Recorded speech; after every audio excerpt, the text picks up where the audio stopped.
almost every family has got a person struggling with an addiction. And when we're talking about addiction, we cannot just relate or limit it to substance abuse. One shocking statistic is that, the number one addiction in Zambia is not drugs, it's not alcohol. The number one addiction in Zambia among young people is pornography, sex, and masturbation.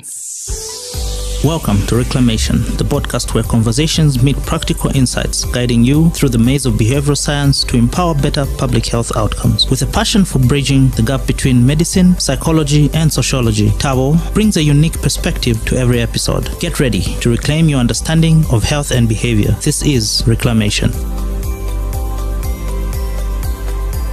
Welcome to another episode of Reclamation podcast. In today's episode, we're going to have a conversation with a very knowledgeable and inspiring individual.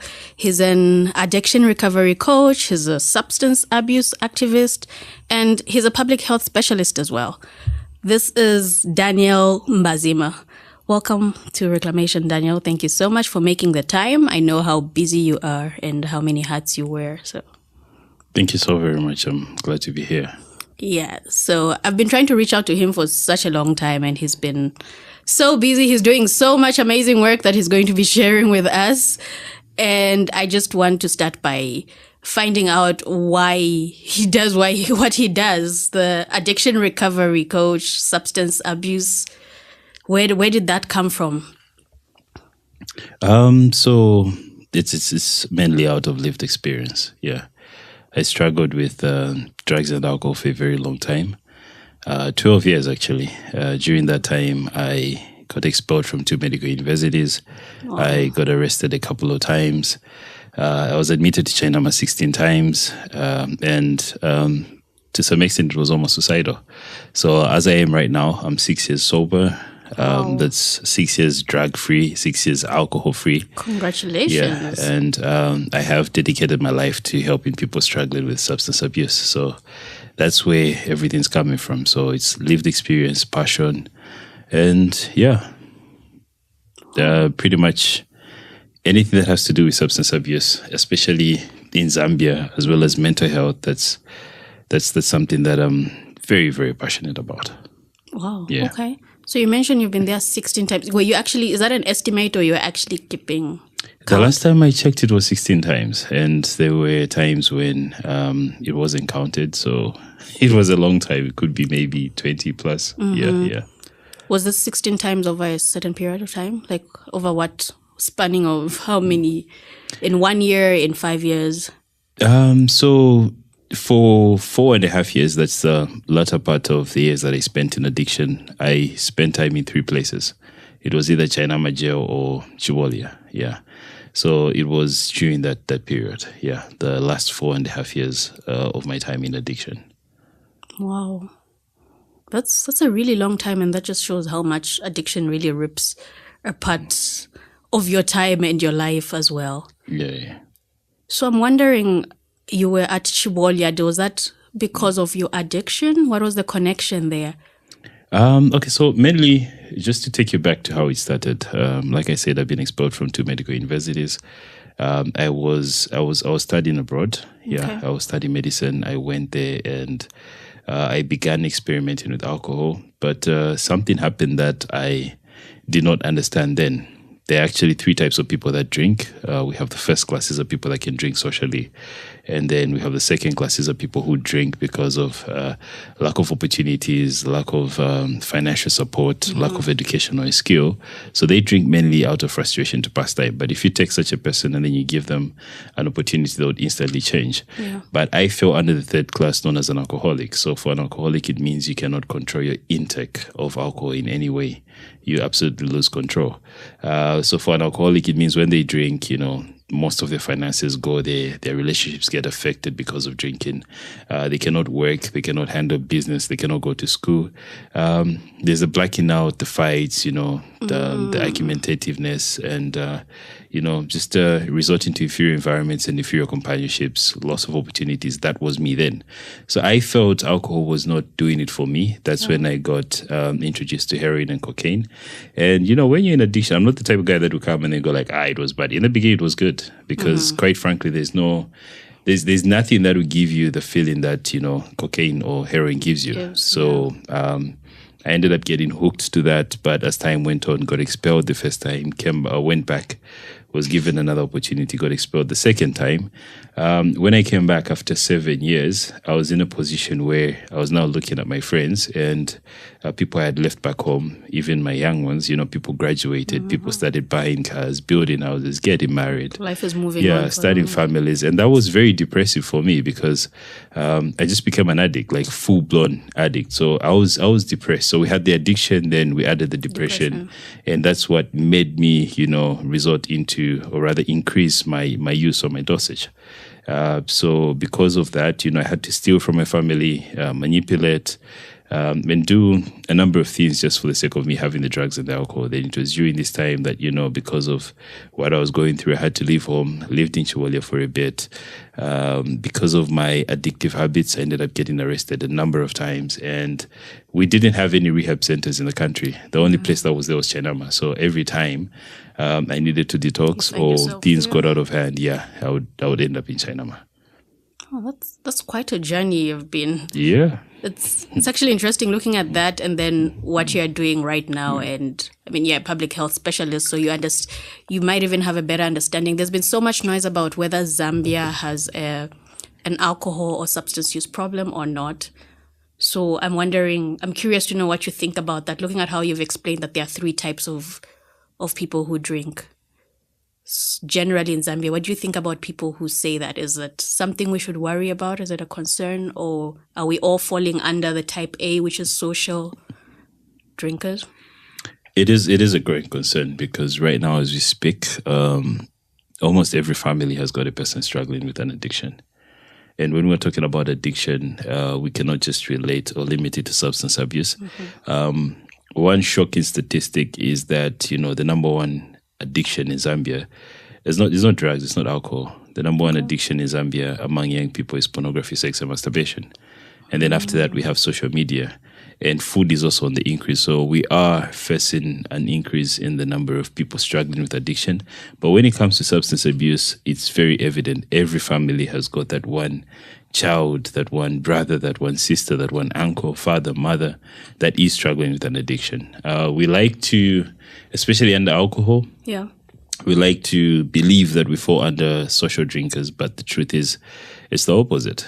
I mean, not long ago, our women were voted top in the whole country. And right now, accessibility to substances it's off the roof. Easy. Yeah, it's really, really very easy and very cheap. Yeah. In the whole, yeah. I think in Africa, our substances must be close to the cheapest. Seriously? Yeah. You can get heroin at 10 kwacha. Yeah, that's how it is. I had no idea it was that low. Yeah, you can get cocaine from 50 to 100 kwacha. That's for rocks. So is the demand that high? Why is it cheaper? Why do you think it's cheaper in Zambia? Is it porous borders? You can simply just walk in and out of our borders, and it's very, very accessible. Porous borders. We don't have strict laws.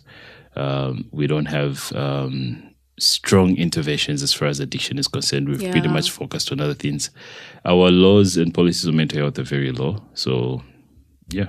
This sounds like a disaster waiting to happen when you explain it like that. It is. It's just if you can see the type of, not that it's related to addiction, but if you can look at what's happening right now, we're having strange behaviors moving up and down. Like it's just strange. Things that are happening are pretty much strange. So it is a ticking time bomb. Yeah.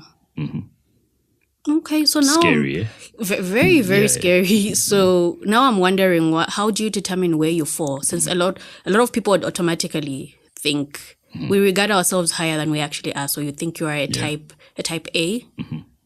Yeah. So what makes the difference between an A, B, and C? How would somebody roughly? I know you'd probably need to get proper assessment and but roughly, how would you know to say, okay, I am this type?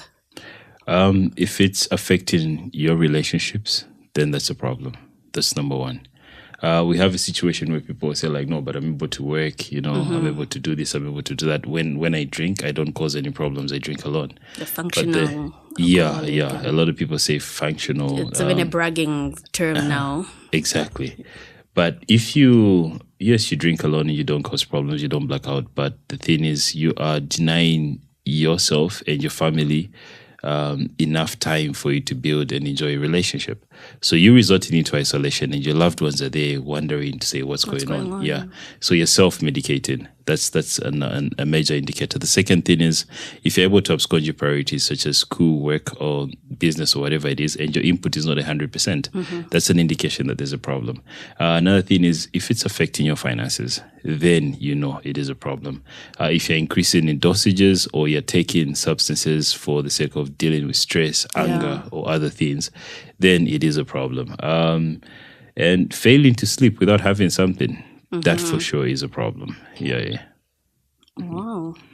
And I must add, all these things are coming from a deep pain, mainly related to mental health things. Every time I'm given a chance to speak, I like to divert to mental health because when we're growing up, we are taught what to do whenever we injure ourselves. I can approach a kid who's 10 years old and ask them, what do you do when you cut yourself? They know. What do you do when you have a headache? They know. What do you take when you have stomach pains? Everybody knows. So as we're growing up, what happens is, we know what to do whenever we're physically injured. And as a result, the physical injuries reduce. But what increases, on the other hand, are psychological and emotional injuries such as failure, injuries such as, unemployment, injuries such as disappointment, injuries such as heartbreak, injuries such as, not feeling like you're good enough. All those things keep increasing. Financial stress lately among young people, all these things keep increasing. And they make us so tense and so angry. And as a result, we need to cool off and we need to find something that's going to calm us down. And in most cases, people choose to addictive behaviors or, addictive substances. The fastest growing addiction right now is gambling. You can see betting places everywhere, and worse off, it's on our phones. So it is an addiction crisis. Now that you break up gambling, I'm wondering what differentiates one addiction from the other? Why is it? Is there anything contributing? If somebody is an addict, is it easy for them to be an addict addicted to multiple vices?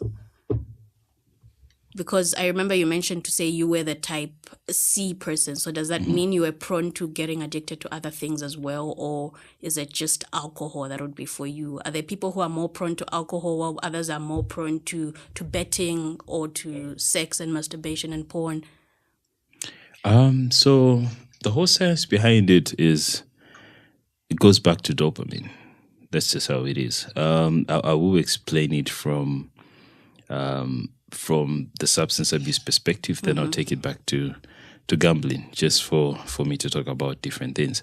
So we all have what is known as dopamine in our minds, and dopamine is that feel-good hormone that we get whenever something good happens or something extraordinary happens. For instance, we will be having this interview, but if my phone flashes and I receive money, there will be a switch up in attention. Because I'll be excited, I'll be calculating the budget, and izangena. Exactly. You get what I mean? Yeah. Ichola. So, and it's just that feeling that you get when it's your birthday and somebody surprises you with something that you've ever wanted. That high, So the way dopamine works is, I'll just quantify it for people to get a clear understanding. On your worst day, a day you don't feel like engaging, would say your dopamine is at 40. A day when you don't feel like, relating, talking to people and everything. Nothing extraordinary has happened, but you're just feeling low. I would say your dopamine is on 40. Normal day would say your dopamine is at 50. But there are two things that get to release dopamine naturally. We've got food and we've got sex. So we've got low day 40, normal day 50. We've got sex at 92, then we've got food at 94. The highest level of dopamine that a human being can get to is 110. That means this person is happy, vachilamo. It happens to very few people in life. Let's say maybe you win the lotto, you become the president. Just few incidents can increase your dopamine to 110. That's like the limit. So I'll go back. Low day, we've got 40. Normal day, 50. We've got sex at 92. We've got food at 94. We've got highest level at 110. That's how you're saying those numbers effortlessly. Yeah. So the shocking factor is drugs such as cocaine and heroin increase your dopamine level to 1,200. Yeah, that's the high. Wow. That's the So that's way beyond anything else in life will ever get you. Exactly. Yeah. You never feel that good with anything in life.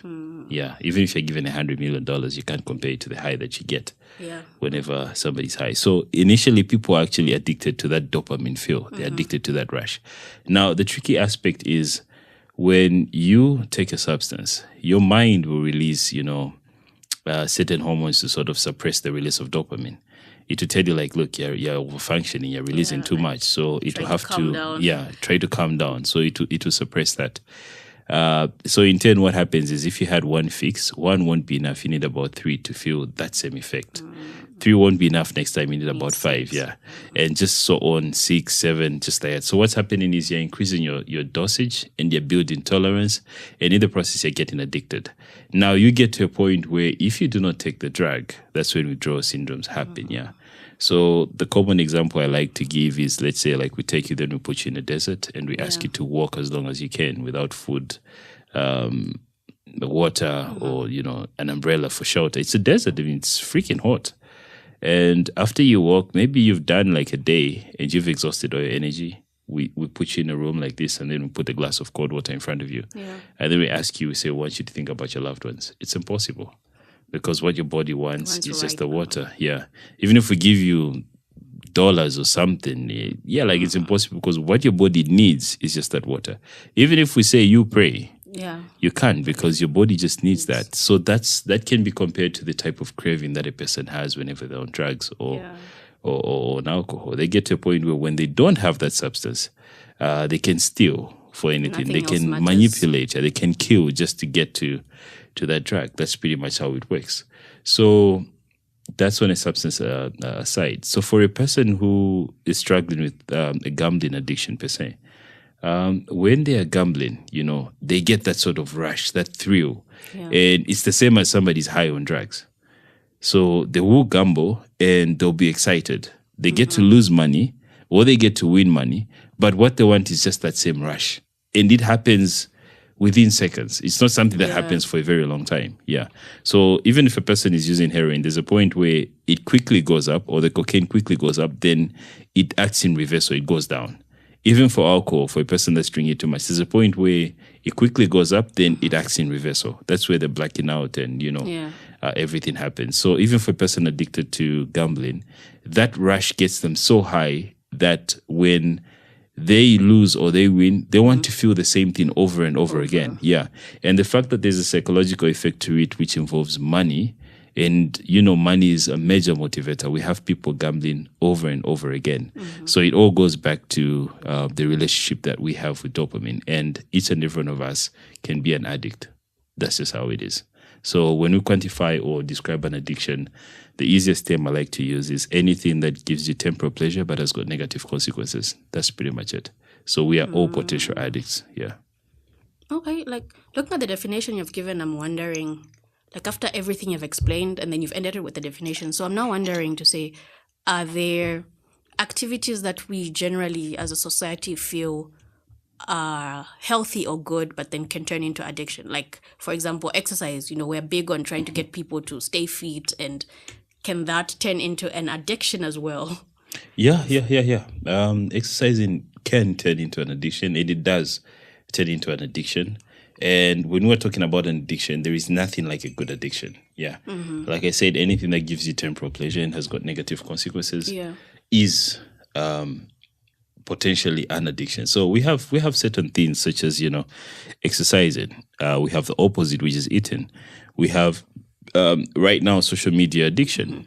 people are upset out there because you look at the person and you think maybe somebody died, but no, their phone is off because Zesco did their thing. Yeah. Especially now with the load shedding. Exactly. So people are really, really addicted to social media. They can't really do without social media. They can't be off their phone for a very long time. Yeah.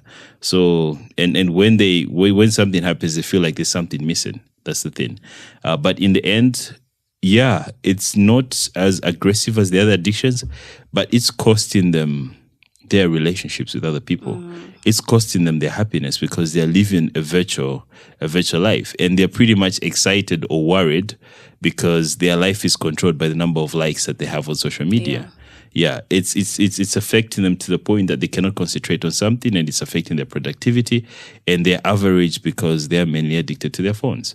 So it has all these side effects that are there. So the repercussions are just not tangible as compared to actual substance when we're talking about drugs and alcohol. Yeah. The only difference with substance abuse is it's a disease. Yeah. It is a disease. No wonder it's classified as a substance abuse disorder. Yeah. So it is a disease. And it's a messed up, it's a very unique disease actually. If somebody's got a flu, we can see that, they have a flu. They can feel it that, they have a flu. And a disease is anything that gives you symptoms. Yeah, that's just it. And can be treatable or is incurable, any of that. But anything that gives you symptoms is a disease. And when you look at the symptoms in addiction, it's crazy. That's why many people fail to understand it, because while we have physical symptoms in flu and in malaria and physical symptoms in addiction it doesn't stop there, because we've got legal symptoms, we've got financial symptoms, we've got social symptoms, we've got spiritual symptoms. So it's different. No wonder there's no cure, because everybody's just trying to figure out what can be done. Wow. Yeah. That's very interesting. And I like how you've really simplified and helped us understand the science of addiction and all the dopamine and how it actually works in our body. So now I'm wondering how are you able to reverse that? Because I know you have a rehab center that you're running, Sanity House.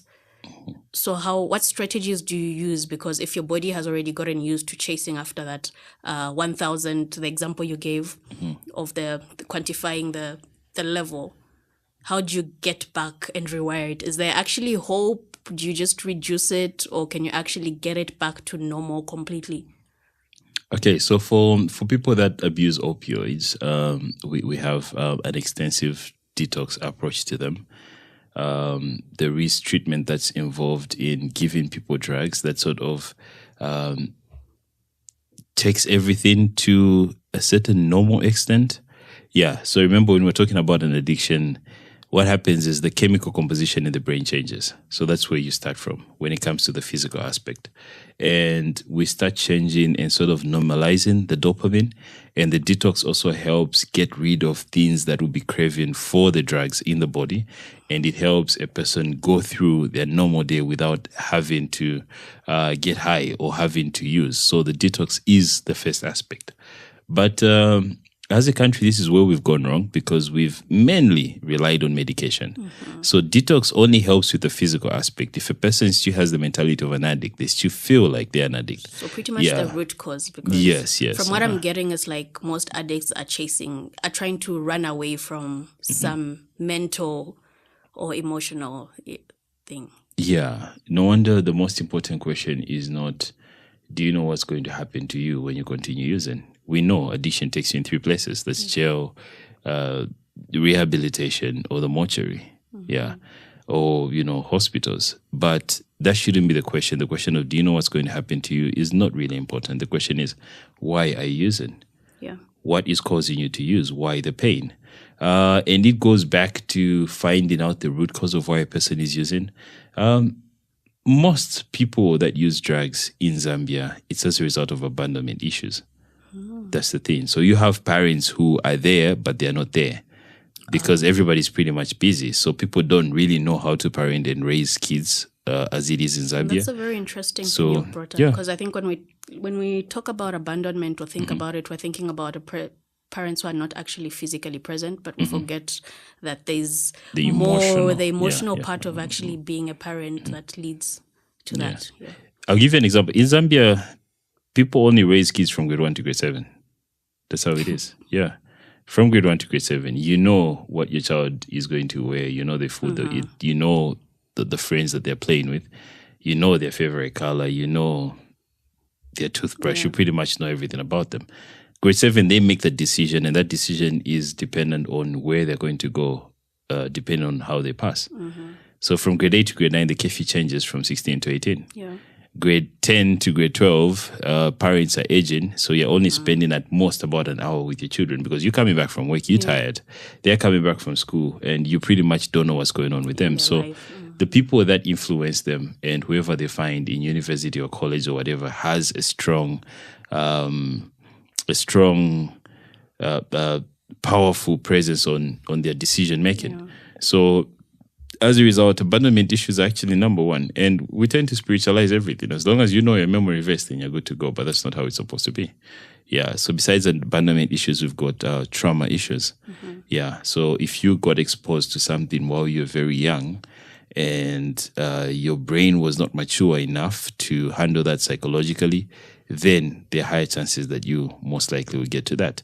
And trauma comes in many forms. And the most common one is abuse that happens in the home. Yeah. So those are some of the things. Then we've got peer pressure. And then we've got curiosity, where people just want to try out different things.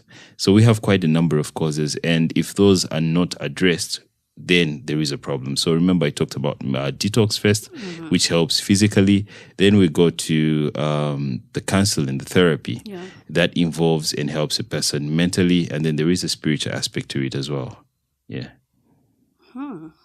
Okay. So I like how you've brought up the aspect of abandonment and childhood traumas and them showing up through addiction. So I'm wondering, a lot of parents or a lot of people in the older generations have this theory or opinion that issues to do with addiction, issues to do with drug and substance use have been on the rise in the past with our generation. Is that, do you think there's some accuracy to that? Because they even throw around words about how this generation is not as resilient as the past generation. Times are changing. Times are changing. I was having a conversation with somebody, and with 360 back then, you could buy a car.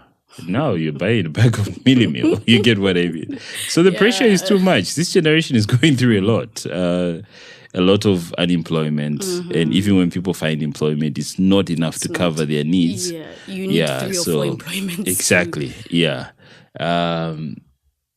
There's an increase in divorce, and failed relationships. There's an increase in suicide. So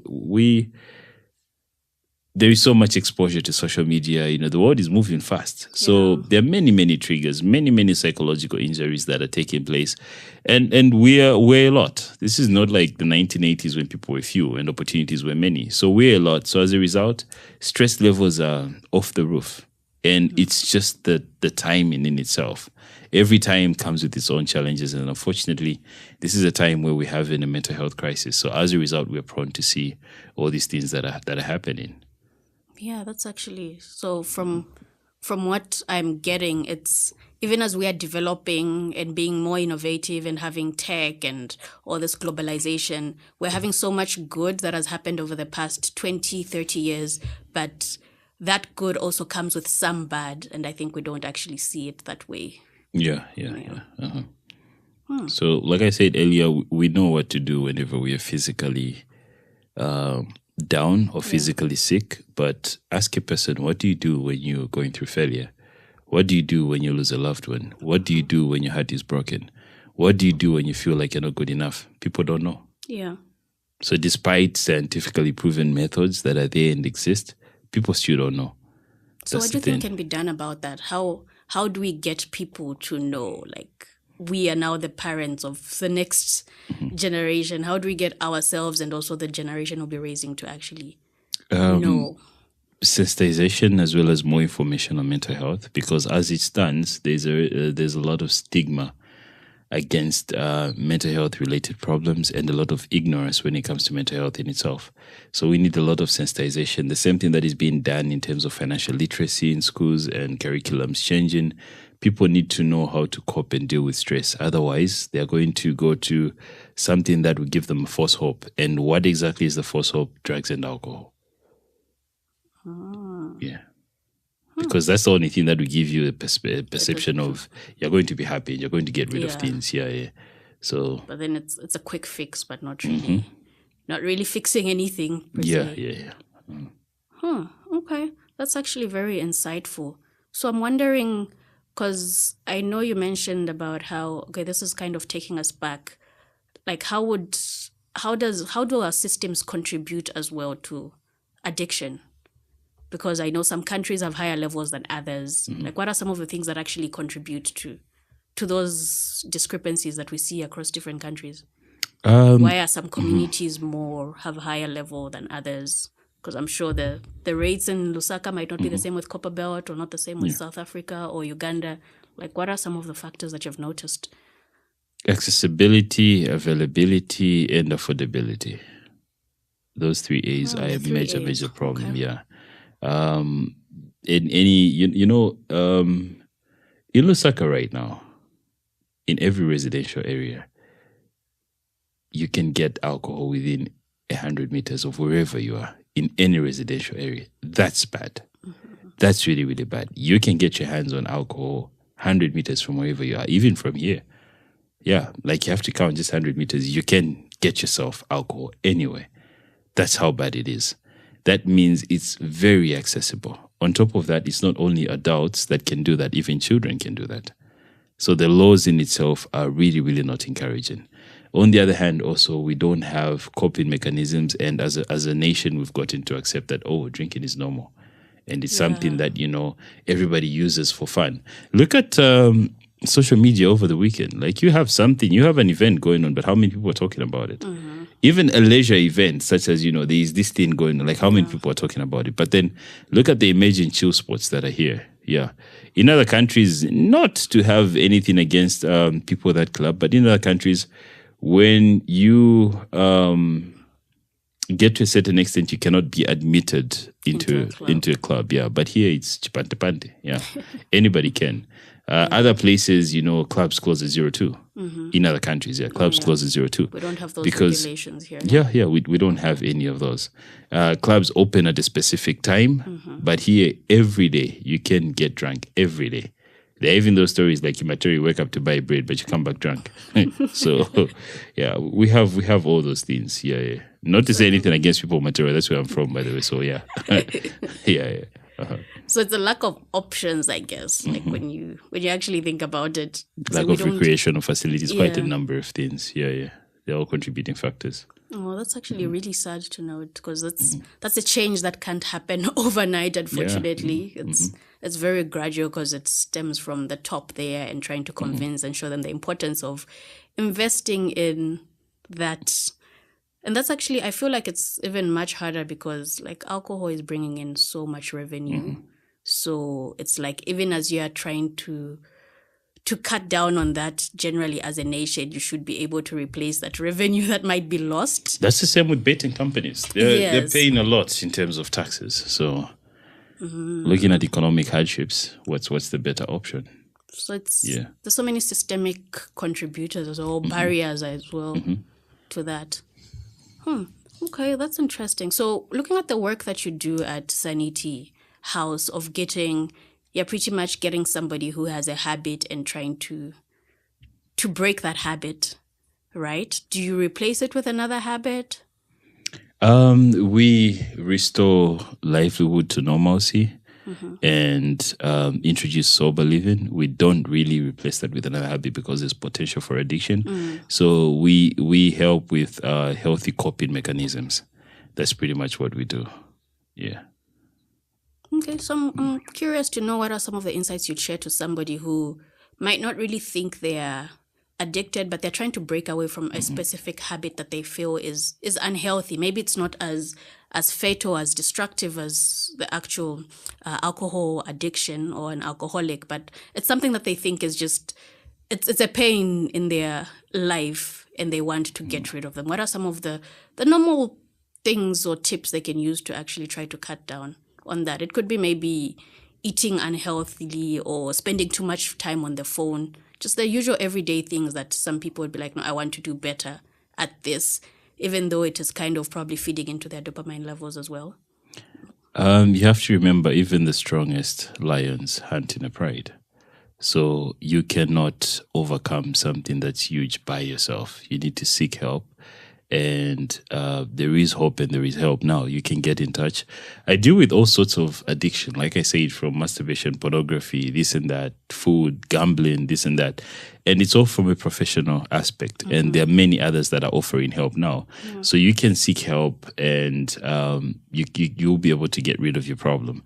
We've seen an increase in support groups as well, even online. There are many communities online, and nobody's going to know about your identity, but you sure can get rid of what you're struggling with. On a spiritual aspect, they tend to say the devil uses your biggest secret to bring you down. So that thing that you're not talking about is causing major problems. It's causing sleepless nights. It's causing a lot of regrets. It's affecting your relationships. It's affecting your productivity. And in as much as you may look at it and say, oh, I enjoy this thing, but it's got negative consequences, you may have to get to a point where you realize to say the damage is far way greater than, the short-lived happiness. So you can seek help. And also, look at your record. It's as simple as that. Just look at the record. Look at how much impact that thing that you're struggling with is affecting you. Yeah. Just pretty much look at the record. Like, is this good for me or is this bad for me? What does my record say? And once you come to that sincere conclusion, only then can you seek help, and that opens the doors for you to get well and relieve what you're going through. That's very, very helpful. Thank you so much for sharing. And what are you working on? What could we look out for, Daniel Mbazima, with Sanity House and the work that you're doing? Anything new that you've been up to? Anything that you're working towards? The research. We've got a lot of information on alcohol itself, but we are researching on drugs, and we are coming up with tailored interventions that are applicable in Zambia. Yeah. We are not trying to, borrow stuff from elsewhere. Like, yes, we are getting stuff, but then we are making it more Zambian now. Yeah, to offer help. We've been trying to push also for substance abuse, laws and reforms. At least there is a policy now. Mm-hmm. So we're working with various stakeholders in terms of, offering better solutions. Yeah, there will be a big announcement coming soon. So, yeah. It's not yet confirmed, so I won't say anything. We thought we'd be the first ones to know about it. But sure. Anyway, thank you so much. So how can people find you if they want to have more conversations on this, want to understand addiction and recovery better, or want your services or to be helped out? How do people find you? You can follow our page on Facebook. It's called Sanity House Rehabilitation Center, and we'll get back to you as quickly as possible. Yeah, and if you want to have a one-on-one or speak to me directly, my name on Facebook is Daniel C. Mbazima. So just type in Daniel C, then it will come through Daniel C. Mbazima. That's my name on Facebook. My personal phone number is 0975-849489. So I will say that again, 0975-849489. That's it. Okay, great. I'll share the links to the social media platforms so that people can easily just click on the show notes and be directed right to it. Is there any question you wish I had asked? I'm good. Sure? Something we need to do. You have so much knowledge. There must be something. You're like, No, I'm good. Okay, we just had a very insightful conversation with Daniel Mbazima, the founder and the director of Sanity House. He is a substance use activist. Yeah. Substance use activist and a recovery coach, and he's also a public health specialist. So he taught us so much about the science of addiction, understanding how we get hooked, and the sentence was it should be cut. You've memorized it. It was all over the place. Okay, so that was Daniel C. Mbazima, a substance use activist and a recovery coach, and he's also the founder and running Sanity House, a recovery house found in Lusaka, Mutumbi area. He shared so much insightful knowledge about the science behind addiction, how people get hooked, and the different aspects and factors that contribute to addiction in Zambia. He, again, went ahead to share just how much having knowledge and being able to actually understand the root cause of what is leading to your actions is very important. Thank you so much, Daniel, for coming through. Till next time. Thank you so very much. Thank you for joining me till the very end. In the world of behavioral science, every ending is just the beginning of something new. Please remember to subscribe, leave a comment, and stay tuned for more adventures in behavioral science as we continue our journey towards a healthier, more informed decision making. Until then, stay curious, stay vigilant, stay healthy. This is Tabo Lukato Hadunka signing off from Reclamation.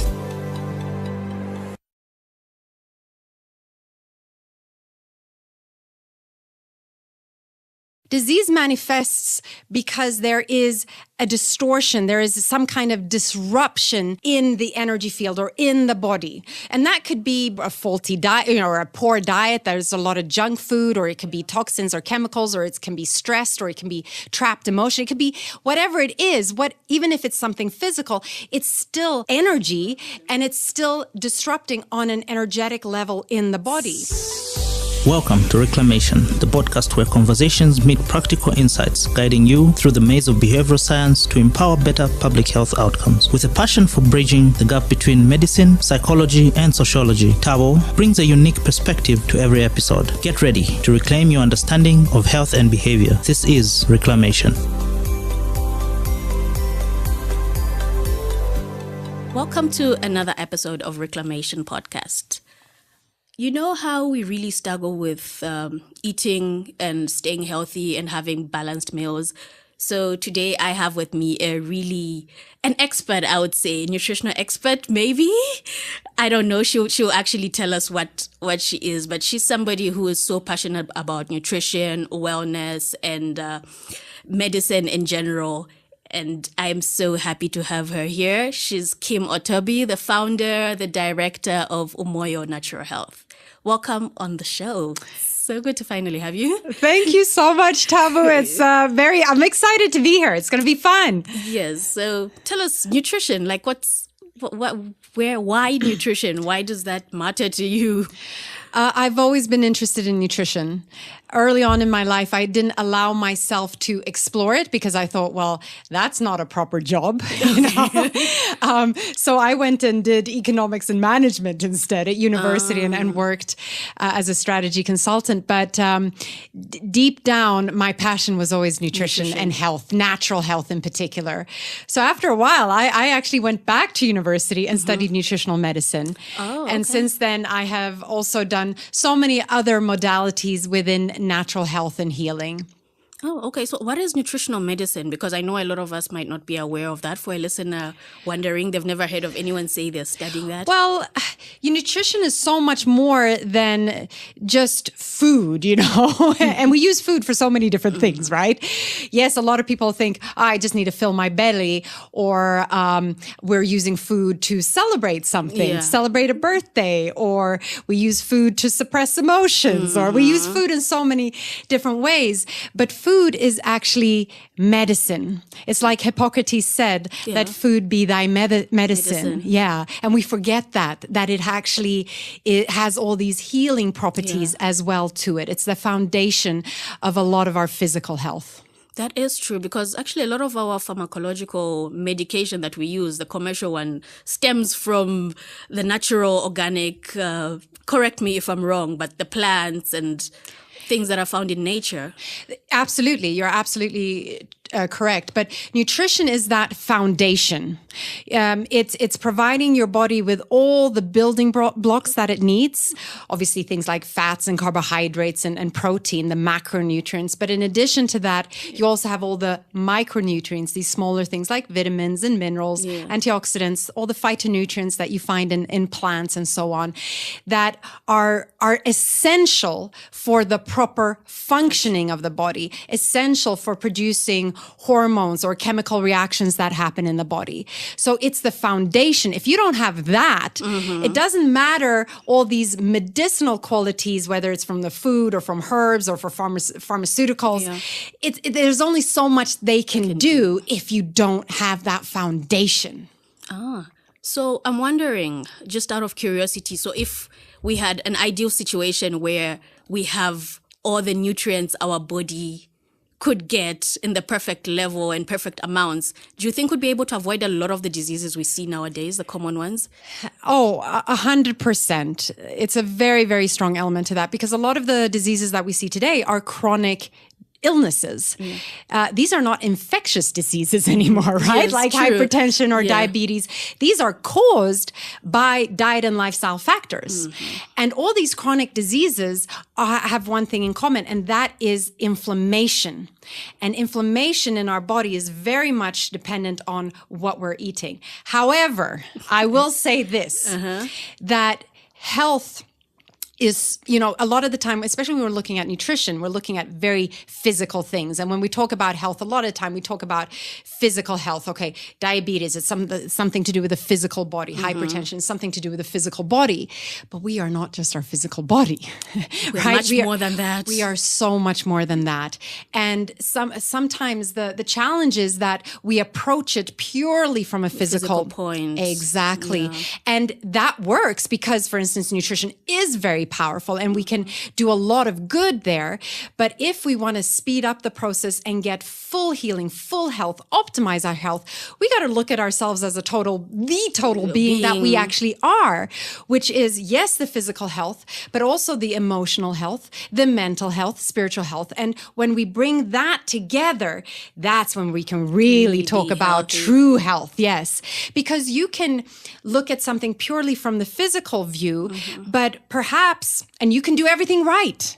I'm sure you've heard of people who've can't believe she got cancer. I mean, she was so healthy. She did ate everything. She exercised. Exactly. She did everything right. She exercised. She ate right. well. She managed her stress, all these things. But how could she get sick? Yeah. Well, we have to then look at other factors. Perhaps it was on an emotional level. Perhaps there was a lot of resentment that hadn't been dealt with in the body. That would affect you on a physical level as well. And that's why I'm saying you got to look at the totality of who we are as human beings. Well, that's actually, I think it's a perspective a lot of us don't actually think of, and that's very insightful. Yeah, because I have a headache. My head hurts. Oh, I take a tablet for my headache. And we don't go beneath the surface. Root cause to say, okay, where is this actually stemming from? Exactly. How can I nip it in the bud before it actually... Going to the root cause, but not just the physical root cause. There may be other factors on a more mental, emotional level as well that we should consider. Okay. Yeah. So listening to your explanation, I'm wondering, would you say you're more of a holistic advocate when you look at holistic health of a person? Would you identify as that?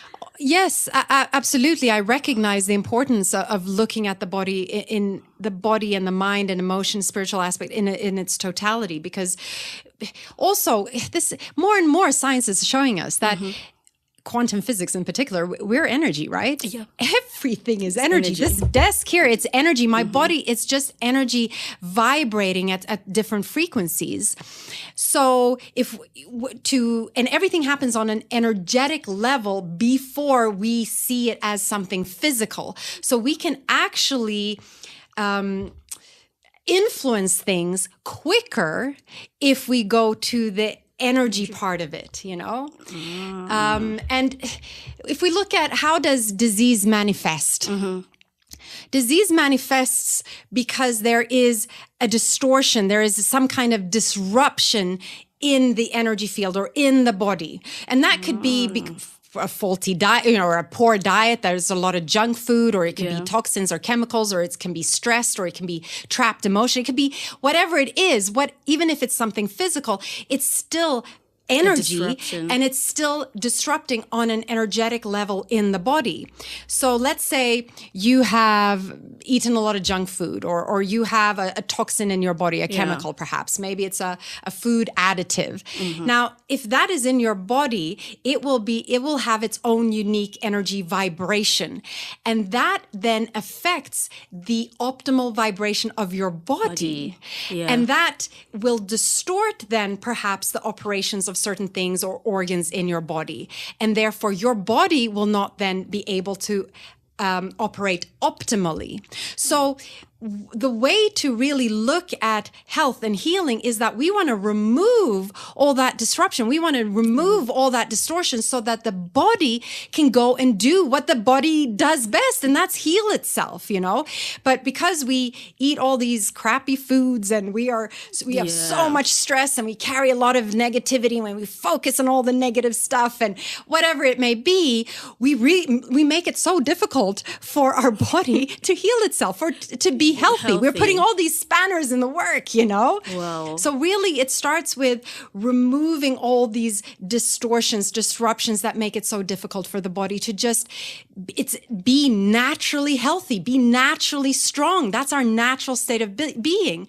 So healing and overcoming illness is really aligning ourselves back to our blueprint, which is health. Yeah, we are meant to be healthy. As somebody coming from a background of clinical medicine, I actually love your explanation right now. You have broken down pathology for me right now. And I really wish somebody had started with that the very first day of class and explained so much about how the disruption of the body function actually causes disease. Well, if you look at how does healing happen in the body, if you break your arm, we can go to the doctor and we set the arm, but who does the healing? Yeah.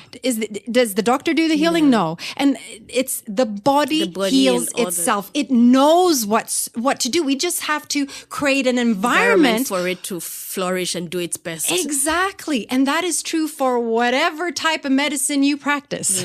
Yeah. Wow. That's interesting. And going back, you talked about, for example, taking something with preservatives or additives. I know how Moyo is known for natural foods. What are some of the benefits of just having foods in their natural form as compared to the processed and the, Yeah, no, great question. I mean, how did God intend our foods to be? It's how we find it in its natural form. That's when it's going to be at its healthiest. So what happens when we start processing food? Firstly, what happens is that we start removing a lot of elements in the food that we need, that are good for us. So if we're looking at when we process corn into milli meal, we remove a lot of the fiber. And when we do that, we also remove a lot of the minerals. Now we don't get that in our diet, Yeah. When we eat Shiba, I mean, that's such a big part of our diet. And now we've removed so many of the healthy elements. If we look at other processed foods, so we've removed some of the good stuff, but then the actual processing will actually destroy whatever good is still in there. So for instance, if that processing applies a lot of heat, that heat will destroy a lot of the vitamins. Yeah. It can denature some of the protein. Heat also damages a lot of the antioxidants, these phytonutrients that occur in plant-based foods. Heat will destroy that. So the more something is processed, the more we also destroy what is left in the food. And then, like that wasn't enough, because the processing will reduce the taste, the appeal of the food.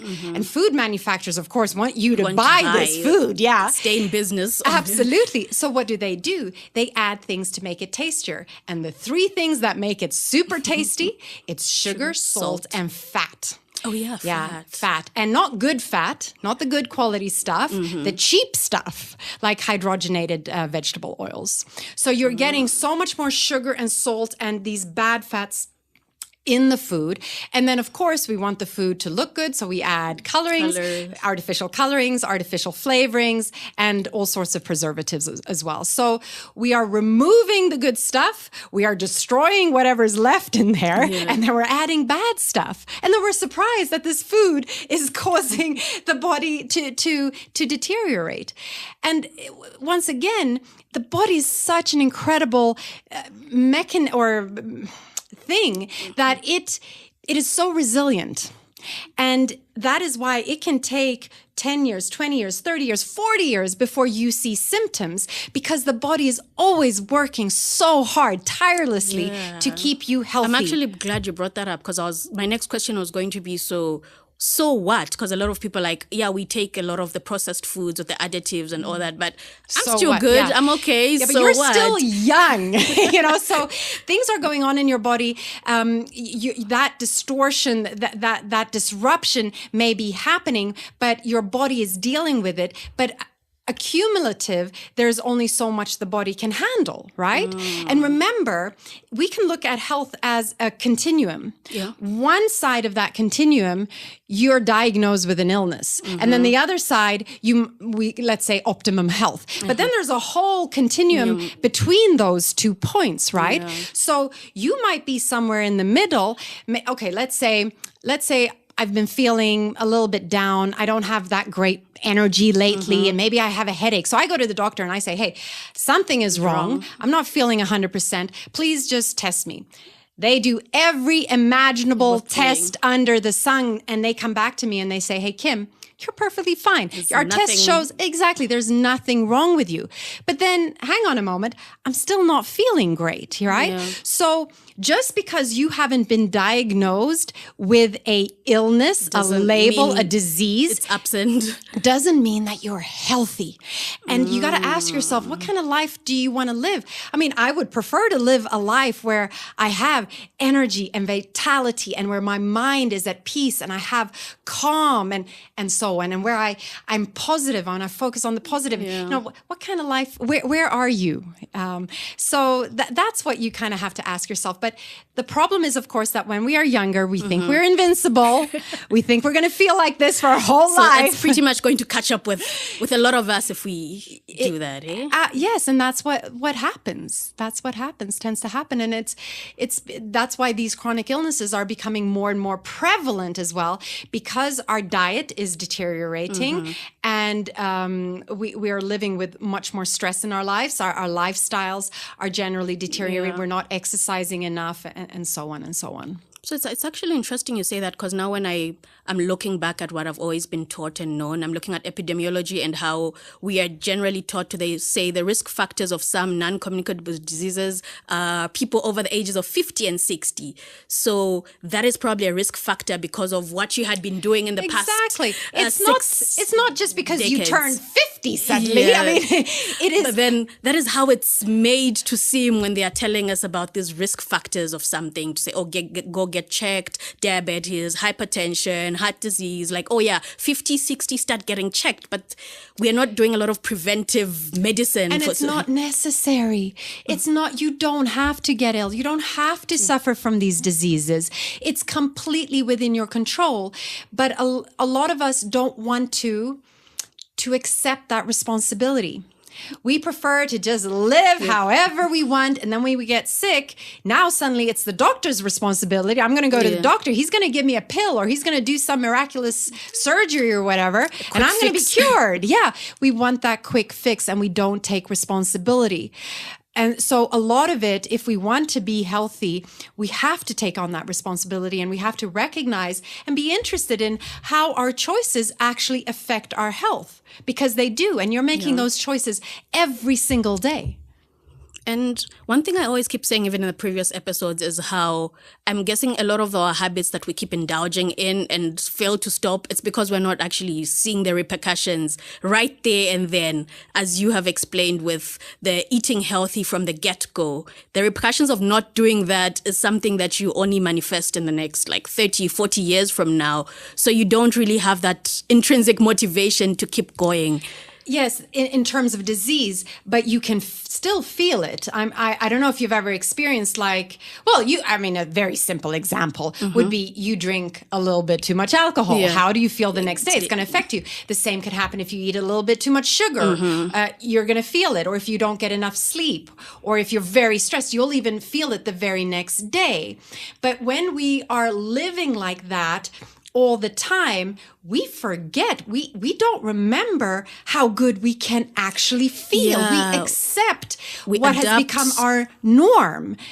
So that's another problem there, And then with a lot of the food substances, they are quite addictive. And we have just it's become habit now that we eat them. Yeah. And we then justify it.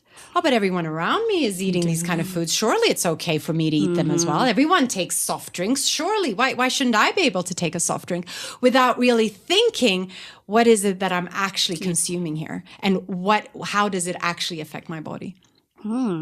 Okay, that's interesting. But I'm wondering, there might be a listener who's like, okay, I hear you, Kim, but eating healthy is so much work. Because it's so much easier to get the processed foods and the day goes by and you live another day. And I'm just wondering, how would you be able to convince a person like that who strongly believes it's so hard to get the raw food, the organic food, and reap the food benefits when I hear you. Our life schedules just become so hectic. No, I hear you. And we have to also examine our beliefs around this. For whatever reason, we've been programmed to think that, eating healthy, that's tough. You got to suffer. Yeah. I don't want to suffer. I want to enjoy life. Let me, so let me have that cake or whatever, I had a lot of limiting beliefs around, in order to celebrate things like birthdays, I need cake. That's part of it. Where did that belief come from? We never questioned those thoughts. Exactly. But the thing is also that it's not one or the other necessarily. Generally speaking, what really matters is what you do 80% of the time. Nobody's going to be perfect. Nobody's going to have the perfect diet. Yeah, that will be probably quite challenging. But what are you doing 80% of the time? And whatever choices you have in front of you, are you making the healthier choice? It might not be the healthiest, but it's the better option. Exactly. So you always have choice in every moment. And what I find is when we start making slightly healthier choices, that helps us, that kind of builds that muscle. That helps us then make healthier choices going forward. And then you start feeling better. And then you start wanting to make healthier choices. Exactly. So for instance, for like me, I move my body a lot. I do exercise because I feel good. It's not a chore. I'm not forcing myself to do it. I want to do it. I look forward to doing it because I know how good it makes me feel. And it has all these then knock-on effects. When I feel good physically, I want to continue that feeling. I am more likely to make good, healthy food choices. Compare that to I've been out a night and had alcohol and feeling really terrible the next day. Am I going to make very good food choices, healthy choices? Yeah. Probably not, right? So it's like that positive reinforcing spiral, but you can also get into that negative. Reinforcing spiral going the opposite direction. Oh. Okay, that's good to know. Okay, that's very good to know. So what about the people who use food as a coping? Because I think our relationship with food is different on an individual level. I know there's the whole psychology behind that. But I'm wondering, for people who have found themselves in a space where they use food as comfort. Yeah. It's very common. I've done it a lot in my life as well. I mean, this is such a common thing because it's such an easy thing. It's widely available, So it's with anything like that, the first thing is awareness. You have to have an awareness of what you're actually doing and what it is you're trying to escape from. And it's, that uncomfortable emotion. You might not even know what the emotion actually is, but there might just be an uncomfortableness there. And the thing with that is that you have to learn to sit with that uncomfortable feeling, with that uncomfortable emotion, and allow it to pass through you. Because what you're doing when you're taking the food is that you are pushing it away. You are suppressing that emotion. You're not allowing that emotion to flow. And whenever you're not allowing something to flow and you're suppressing it, that's when you run into problems. And that's when those emotions get trapped in our body as well, even on a biochemical level, not just on an energetic level, and they affect us on the physical. So what you need to learn to do is face that uncomfortableness, right? So when you feel like you have to just get into the kitchen, you have to eat something. Just pause and just sit with it and just see how you feel. And that is so powerful, because when you learn to do that, you also realize, okay, I didn't die. Yeah. It might feel like it, but I didn't die. I was able to go through this. Yeah. So it's learning to sit with those emotions. And it's not just food that we use to deal with our emotions. Yeah. It could be anything, really. Addicted to our phones or watching trashy television or binge watching Netflix or alcohol or whatever it is. We have our own ways of doing it. So for anybody listening, maybe it's not food for you specifically. For me, it was sugar. Mm-hmm. It might be something else, but it's when you get that urge, it's sitting with it. And allowing, like I said, those emotions to flow through you. And also realizing that you are not the emotion. You are not your thoughts. Taking a step back from it, becoming an observer, noticing what is happening, like with a curious mind. Oh my gosh, I'm feeling like this. And, so taking a step back so that you don't identify so much with that emotion or that thought pattern, because it ain't you. It's not you. Definitely isn't. Yeah. Okay. That's good, because that's similar to what I tell a lot of my clients in therapy as well. So it's good to hear that we can actually use those techniques and life skills into other aspects of our lives as well. Yeah, and maybe in the beginning, it distracting yourself with other things also helps. Ultimately, you have to sit with your emotions. You have to learn how to do that. But in the meantime, as you're learning to do that, it's a process. You start with the small, because I always advise my clients, start with the smaller emotions and then build up. Try to sit with the small ones, and eventually you'll be able to sit through the harder emotions that you. But let's say you're a binge eater. You eat a lot of a large quantity of food at a time. Then yes, sitting with emotions, but you might not be doing that very well from day one, right? So you can also have other coping mechanisms that are more positive. So you can distract yourself, go take a cold shower, call a friend, start journaling, have a few things that you can do to distract yourself, and then perhaps also help you bring attention to what's actually going on. Because a lot of people, when they have these uncomfortable feelings and things, they don't know why or where or how it can come out of nowhere, so also bringing some attention and mindfulness to that to try and uncover it. But it all starts with awareness. Yeah, it does. Like once you know, then you can actually work towards it. So now I'm wondering a lot of us are raising children, and sometimes the children are not in control of what they eat. We, the adults, have the knowledge and can actually work towards the knowledge to achieve the goal that we want to do when it comes to eating healthy and staying healthy. But then with children, how do you do that? Because I just noticed that you have an organization that is actually targeted on nutrition benefits for children and trying to help as many Zambian children as possible to eat healthy. Can you tell us about that? Okay, so absolutely. And I think it's such a big question, and there are kind of two aspects to it. One is like, okay, I've got children. What do I do with my children? When they want sugar, what do I do with them? So that's one aspect. But then you have the aspect of, underprivileged kids here in Zambia who just don't get quality nutrition. And it affects you on such a profound level, mentally, cognitive, your ability to reason and think and for the brain to develop properly, as well as also your physical body, how your physical body develops. I mean, stunting is a huge problem. It is. Yeah, physically and cognitively in the mind, right? And it's so important, therefore, that kids are getting the nutrition that they actually need, fundamentally need, that foundation so that the body can grow and thrive, and so that they really can fulfill their potential as they grow. So Nutrition Tandizo, it was an initiative started through Omoyo, actually, because we developed the most incredible porridge. It's off the charts when it comes to nutrition. We put 4 whole grains in there. Okay. And usually porridge here, it will have 1 grain or 2 grains. So we put soya, sorghum, millet, and maize. Oh, okay. And then because you see, each plant or each food has its own nutritional profile. So, and they're all different. So the more foods you combine, the wider that nutritional profile. And that's why we put 4 grains in there. And then we took Zambia's 2 superfoods, moringa and baobab, both super nutritious, highly nutritious, and we put that in there.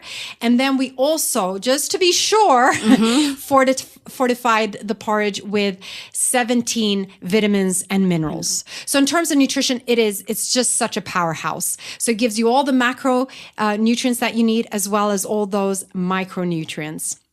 So when a kid eats up a bowl of this porridge, you know that they're getting everything that they need that day nutritionally. It's not going to be enough in terms of calories for the day, but at least nutritionally, they're getting what they need. Yeah. But so we developed this porridge at Omoyo, and you can buy it in any supermarket these days. Okay. But of course, it wouldn't reach the really underprivileged. You know, some kids in some schools and perhaps orphanages as well. And that's why we started Nutrition Tandizo, a not-for-profit organization, where we deliver this porridge in 25-kilo bags to some of these organizations and institutions. And we're actively looking for people who are interested to support it and come in and help us with this initiative, perhaps through sponsorship. So if there's a organization out there who want to maybe take on a school, then we can supply this highly, highly nutritious porridge to make sure that nutritionally these kids get everything that they need. That is very important work you're doing. Very, very important. Like, thank you for doing that. Like, so much. We need that. And I hope more people are also pushed and inspired to actually do that, because I think we look at empowering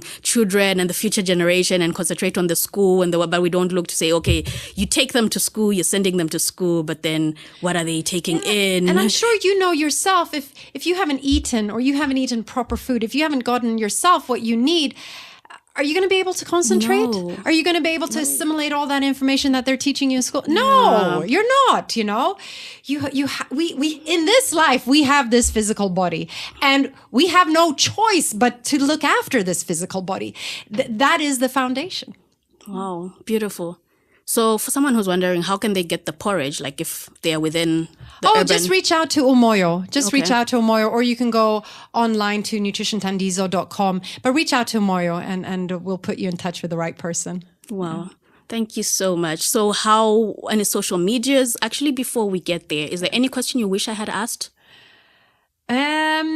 No, one kind of top tip for someone who might be listening and thinking, you know what, I need to sort myself out, like health-wise, is I would just say, don't try and do everything at once. Yeah. Really don't. And we get so excited. We're like, okay, this is it. Yeah, high on the motivation. Especially if it's New Year's Eve, you know? Yeah. We want to do everything. We want to change our diet. We're going to cut the alcohol. We're going to stop smoking. We're going to cut the sugar. And we're going to start exercising. And we're going to start whatever it is, you know? But when we try and do too much at once, it becomes a little bit overwhelming. And it's so much better to just focus on one thing. And the more we do that one thing, it becomes a habit. And then after a while, just becomes who we are. Now it's just like, we're just not, I identify as a person who doesn't drink soft drinks. It's just who I am, you know? It has become part of my identity. And the thing with identity is that once something becomes part of your identity, it is very important to us to stay true to who we believe we are. So I would recommend just take one thing at a time. Identify perhaps what is the thing that maybe has the greatest negative impact in your life at the moment. Identify what that is. Is it alcohol? Yeah. Is it the sugar consumption? Is it that you're smoking? Is it perhaps that you have a lot of stress? Or is it that you have a lot of negativity around you? Yeah. Or maybe it's that you currently don't feel that you have a purpose in your life. Whatever it is, start with that, right? Don't try and do everything at once. Don't try and be Mr. or Mrs. Perfect, you know, one step at a time. Yeah. And the thing is, once you fail and struggle while you're trying to be everything and be a superhero, the chances of you having the motivation to want to try again is just, it's harder because of your history of failure. And I'm sure I certainly have done this. Maybe, I don't know if you can relate to this, but like I'll say, okay, this is what I'm going to do. I'm going to have this incredibly healthy diet. I'm not going to eat sugar. Yeah. And then on day 2, I eat sugar. I'm like, well, I might as well give up well. now. I've failed. Yes. And that's how a lot of us keep going back. You make 2 steps forward and you're 1 step back. Okay, I'll start next Monday instead. Next Monday. Somehow want it to be perfect. Like, okay, I'll start on the 1st of the next month. Yeah, even that. Yeah. So be kind to yourself as well. Perfection is just, it's never going to happen. So be kind. Know that there are going to be some setbacks and just take 1 step at a time. And as long as you're moving in the right direction, you're doing really, really well. Wow. Thank you so much for sharing this. I think it's a conversation a lot of people do not really have. We just, eat healthy, but we don't actually talk about the root cause of why are people eating the way they are and what are the benefits of actually eating healthy. So I'm glad you took the time to come here and share this very important message with us. And how can people find you if they're listening to this conversation, they love what they heard and they would like to connect, have a conversation, work with you? Yeah. No, and thank you for inviting me. It's been such a pleasure. So yeah, obviously Umoyo Natural Health, and you can find Umoyo on all social media platforms, and please visit our shops. And, we have so many beautiful, healthy, quality, natural products now that you can also find in all the supermarkets across Zambia. Our different drinks, baobab juice, red passion, immuno boost, our porridge we were talking about, our peanut butter and so on. And now all our herbal teas, which I'm so proud of. So obviously Umoyo, but also, I am passionate in my own right as an individual when it comes to talking about mindset and overcoming limiting beliefs and how we can really fulfill our potential. So if anyone is more interested in that kind of things, then just find me on social media, Kim Otteby.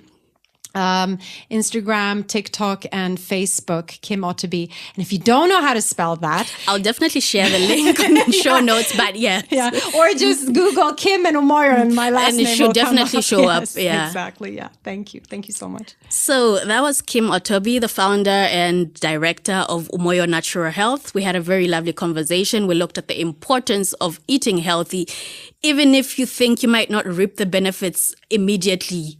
And overall, she wrapped up by talking about how it's important to make any small progress. Start small, build up, and you actually get there. Messy progress, as I always say. It's progress, even if it's messy. Thank you so much for tuning in. Till next time. Thank you for joining me till the very end. In the world of behavioral science, every ending is just the beginning of something new. Please remember to subscribe, leave a comment, and stay tuned for more adventures in behavioral science as we continue our journey towards a healthier, more informed decision making. Until then, stay curious, stay vigilant, stay healthy. This is Tabo Lukato Hadonka signing off from Reclamation. Actually very important, because after you're able to recognize and label your emotions, you understand how certain emotions trigger the unhealthy behaviors. Welcome to Reclamation, the podcast where conversations meet practical insights, guiding you through the maze of behavioral science to empower better public health outcomes. With a passion for bridging the gap between medicine, psychology, and sociology, Tabo brings a unique perspective to every episode. Get ready to reclaim your understanding of health and behavior. This is Reclamation. How many goals have you set in your life that you actually have not seen through? Health goals in this context, obviously. How many times have you told yourself you're going to eat better, you're going to eat more greens and more proteins, you're going to cut down on specific maybe meals or portions or type of food? How many times have you told yourself you're going to maybe reduce on your substance intake, which could be the alcohol, the smoking, the tobacco? How many times have you told yourself you're going to work out more?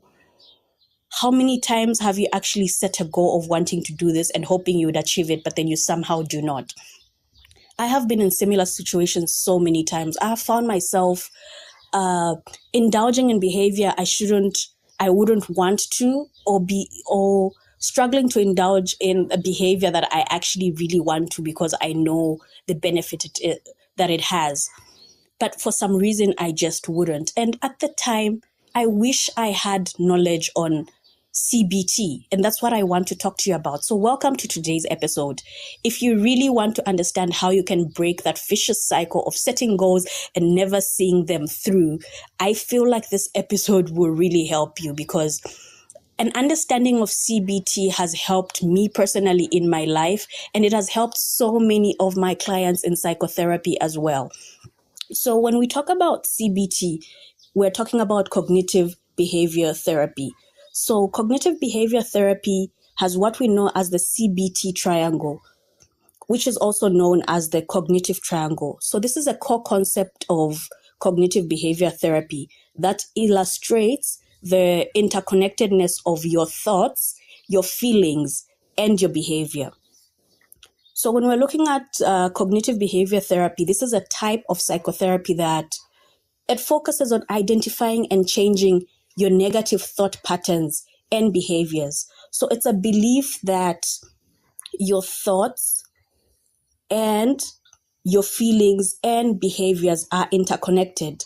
So by changing negative thoughts and behaviors, we can improve on our emotional well-being, on our overall mental health, and hence actually get the desired behavior that we seek. And that is what I would want each and every person to actually have some basic understanding of.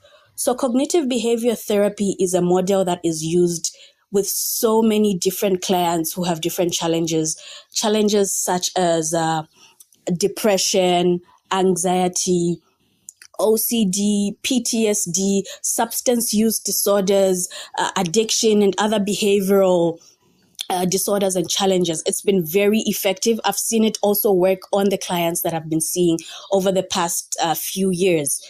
So with cognitive behavior therapy, as I said, we use the CBT triangle. So your thoughts, a triangle has three sides, right? Three sides and three angles.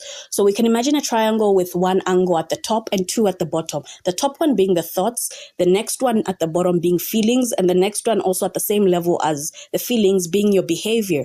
So basically what you think, what thoughts you have running in your mind have an impact and contribute to and lead to you feeling a certain type of way. And when you feel a certain type of way after thinking, you then decide to indulge in a certain behavior or not indulge in a behavior at all. So when you understand this, you're able to understand how your thoughts and how your feelings actually affect the behavior, and you're able to manipulate this. So when we look at understanding CBT and how it can work for you, you need to first start by identifying and challenging your thoughts. So this means identifying and challenging the negative thoughts.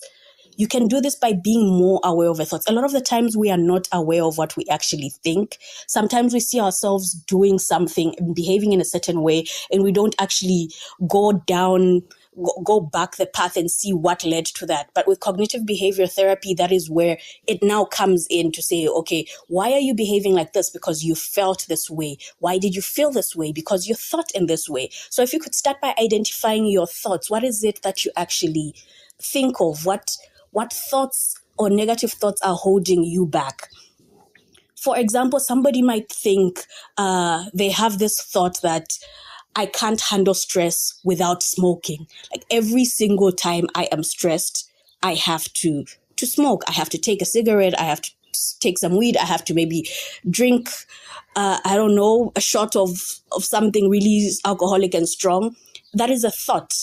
But then cognitive restructuring is a core component of CBT, and it involves identifying and challenging those distorted thought patterns. Because you look at the thought that you have and ask yourself to say, is this thought actually a fact?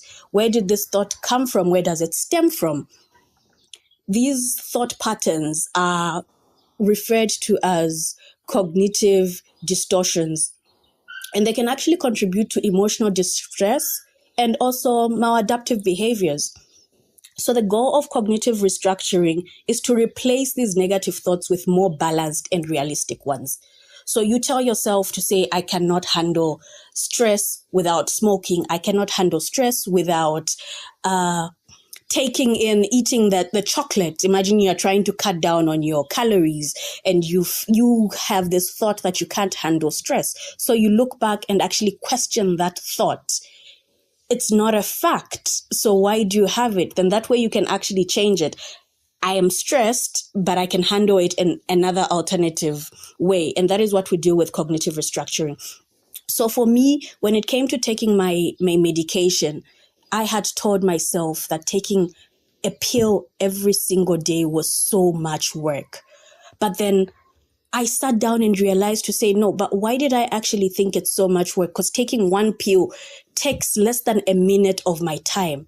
So a lot of the times you've created the problem in your thought process. And at no point do we ever say eating food every single day is so exhausting, because we need to eat the food and we are able to do it every single time. So you just approach that thought with another more positive one.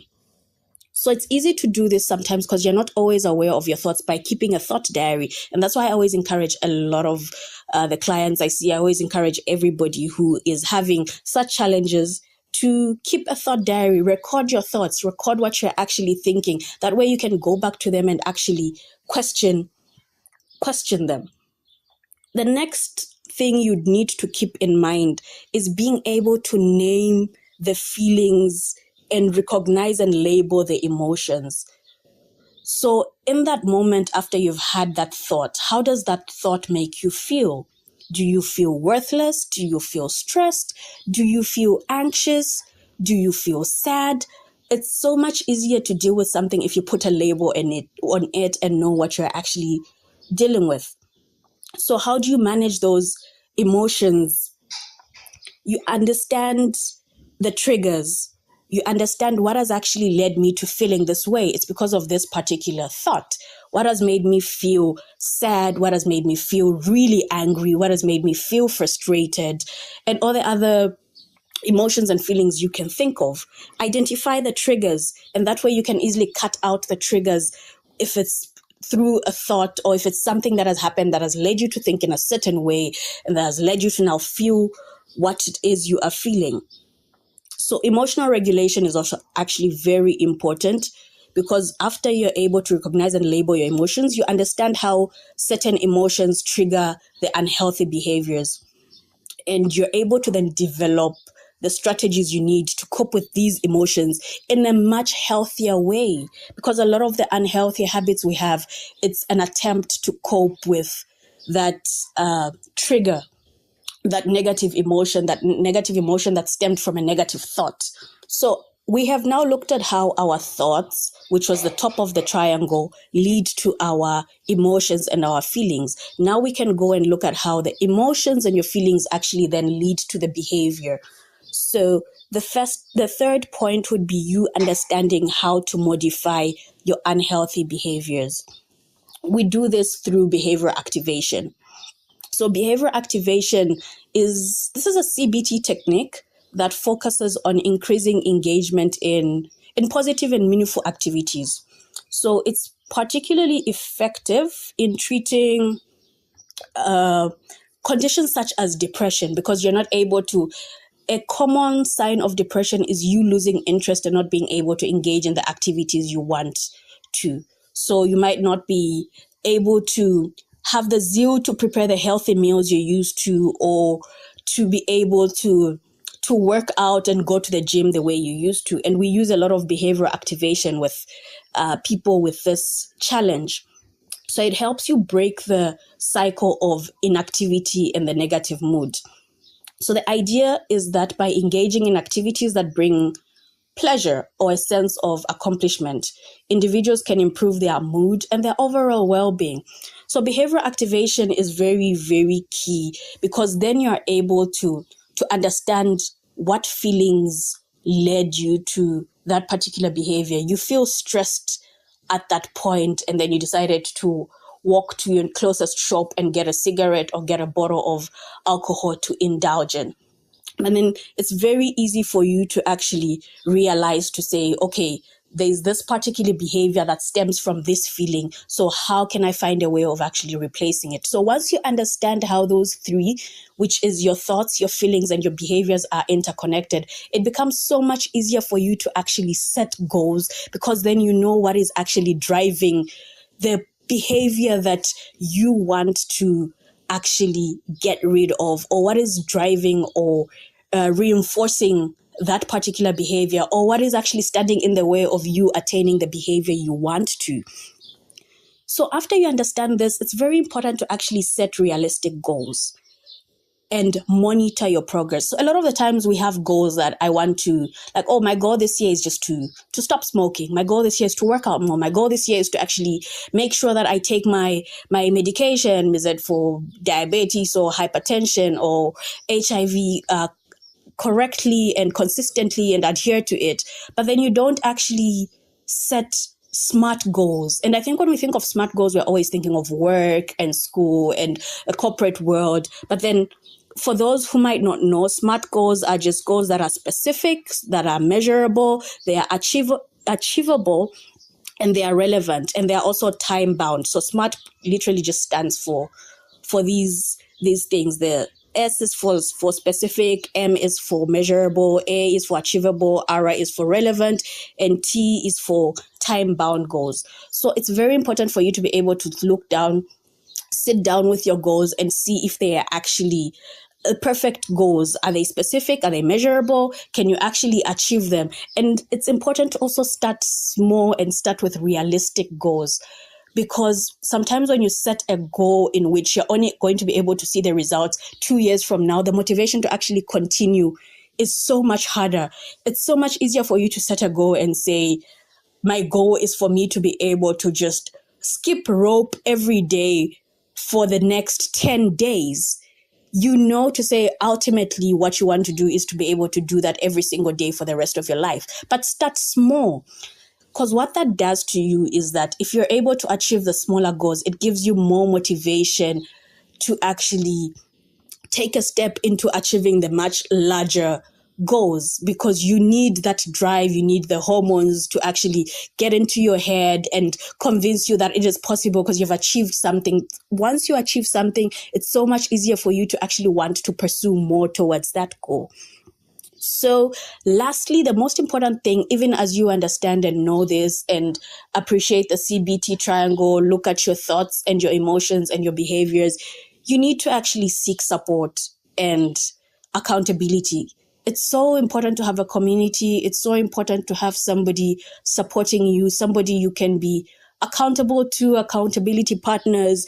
And if you can, I know the barriers that exist in seeking a coach or a therapist or a personal support, whatever form or package it is that they may come in. It's not always possible, but when it is, I always encourage and urge everybody to do so, because I believe psychotherapy it's not a treatment. You know, a lot of people go for psychotherapy and will look for maybe a therapist or counselor who uses CBT modules in the hopes that they can fix them and treat them. But I am a strong believer that psychotherapy is more of a support than a treatment. I say this because you are the one who is in the driver's seat of your life, and what the person is doing is just supporting you as you drive to the destination that you're trying to get to, by helping you be more aware, by watching from the outside and seeing, opening you up to perspectives of your life, of your feelings, your emotions, your motivation that you might not have been able to actually see on yourself on your own, because you're the one in that situation. And that is what psychotherapy is. It's support. It's also providing you with the necessary tools that you might need after you've been aware of something. You've been made aware of yourself and your feelings and emotions and your actions. But what tools do you then have to actually make the change? Be it tools to actually communicate better, to make better decisions, to set your goals and prioritize them by understanding your motivators, by understanding your traumas, your insecurities, and all these other things that come into play. And that is what psychotherapy does. So I really hope more people will now see it as more of a support than an actual treatment of a condition or of a challenge. It's basically, you are the one in charge. Like, you are the one in charge of getting to where you want to be. You are the one in charge of deciding, of rather engaging in that behavior and turning your life around to being a healthier, better version of yourself. As I have really talked about this so much, I just want to end by saying, remember that change takes a lot of time and effort, but with the right strategies and the right support, it's entirely achievable. So I'm hoping this will give you something to think about. I'm hoping this will encourage you to actually reflect on your thoughts, where they stem from, what might be contributing to them, the emotions that you have towards those thoughts, how you actually feel about them, and why those thoughts are wrong or right, and the emotions. And then now looking at the behavior that you choose to do, or the behavior that you're trying to cut down on. If you do need this support, you can always reach out through the show notes. There can be contacts to me, and I can also share other resources that might be necessary. I hope you have learned so much from this episode.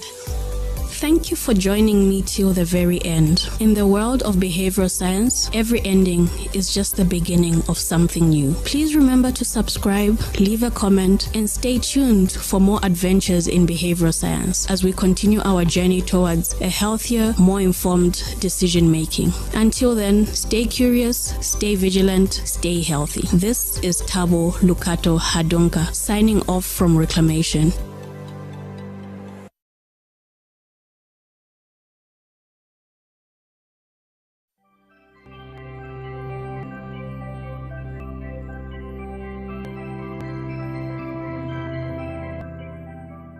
When I was making, I didn't sit down and say, okay, I'm going to do. I was just trying things. So after I tried the weight products, after I tried different things, I was like, okay, why don't I try things that are going to help improve my mental health as well as my physical health?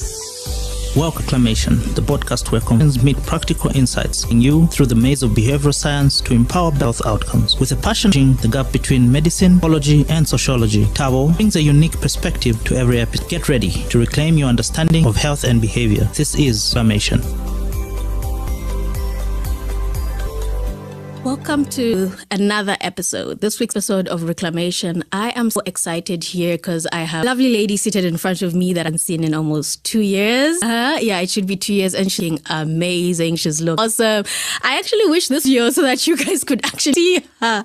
But yes, I have Namatama Luwinda, who is a medical licensed psychiatrist. She's a weight loss coach, and she's a mental health activist. She's amongst the most, she's probably the most influential mental health activist we have in Zambia. Welcome, Namatama, welcome. Thank you, Tao. Those vibes, I'm even feeling shy. Energy. Can you match my energy? I'm failing to talk now.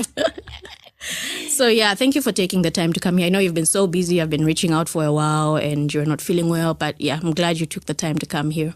Thank you for having me. It's a pleasure. So you've been doing so well. Your body's looking good. Thank you. Yeah, so tell us about that. Where do I start? What happened? Because the last time I saw you, you were still just as pretty, but you were slightly bigger. Yeah. Yeah, so I lost weight. Okay, so when I was bigger, I experienced a lot of body shaming. And many people think that's what motivated me to lose weight. Oh, it isn't? No. So I thought so too. Okay. No, not at all. The body shaming didn't bring anything positive to me, really. It didn't, because initially the weight gain came, I would say, due to depression. Well, that's what my psychiatrist said when I just started gaining weight in 2020. It was because of the depression. And so the body shaming just made the depression worse, which made the weight gain even worse. So my motivation for losing weight was the love that I developed for myself.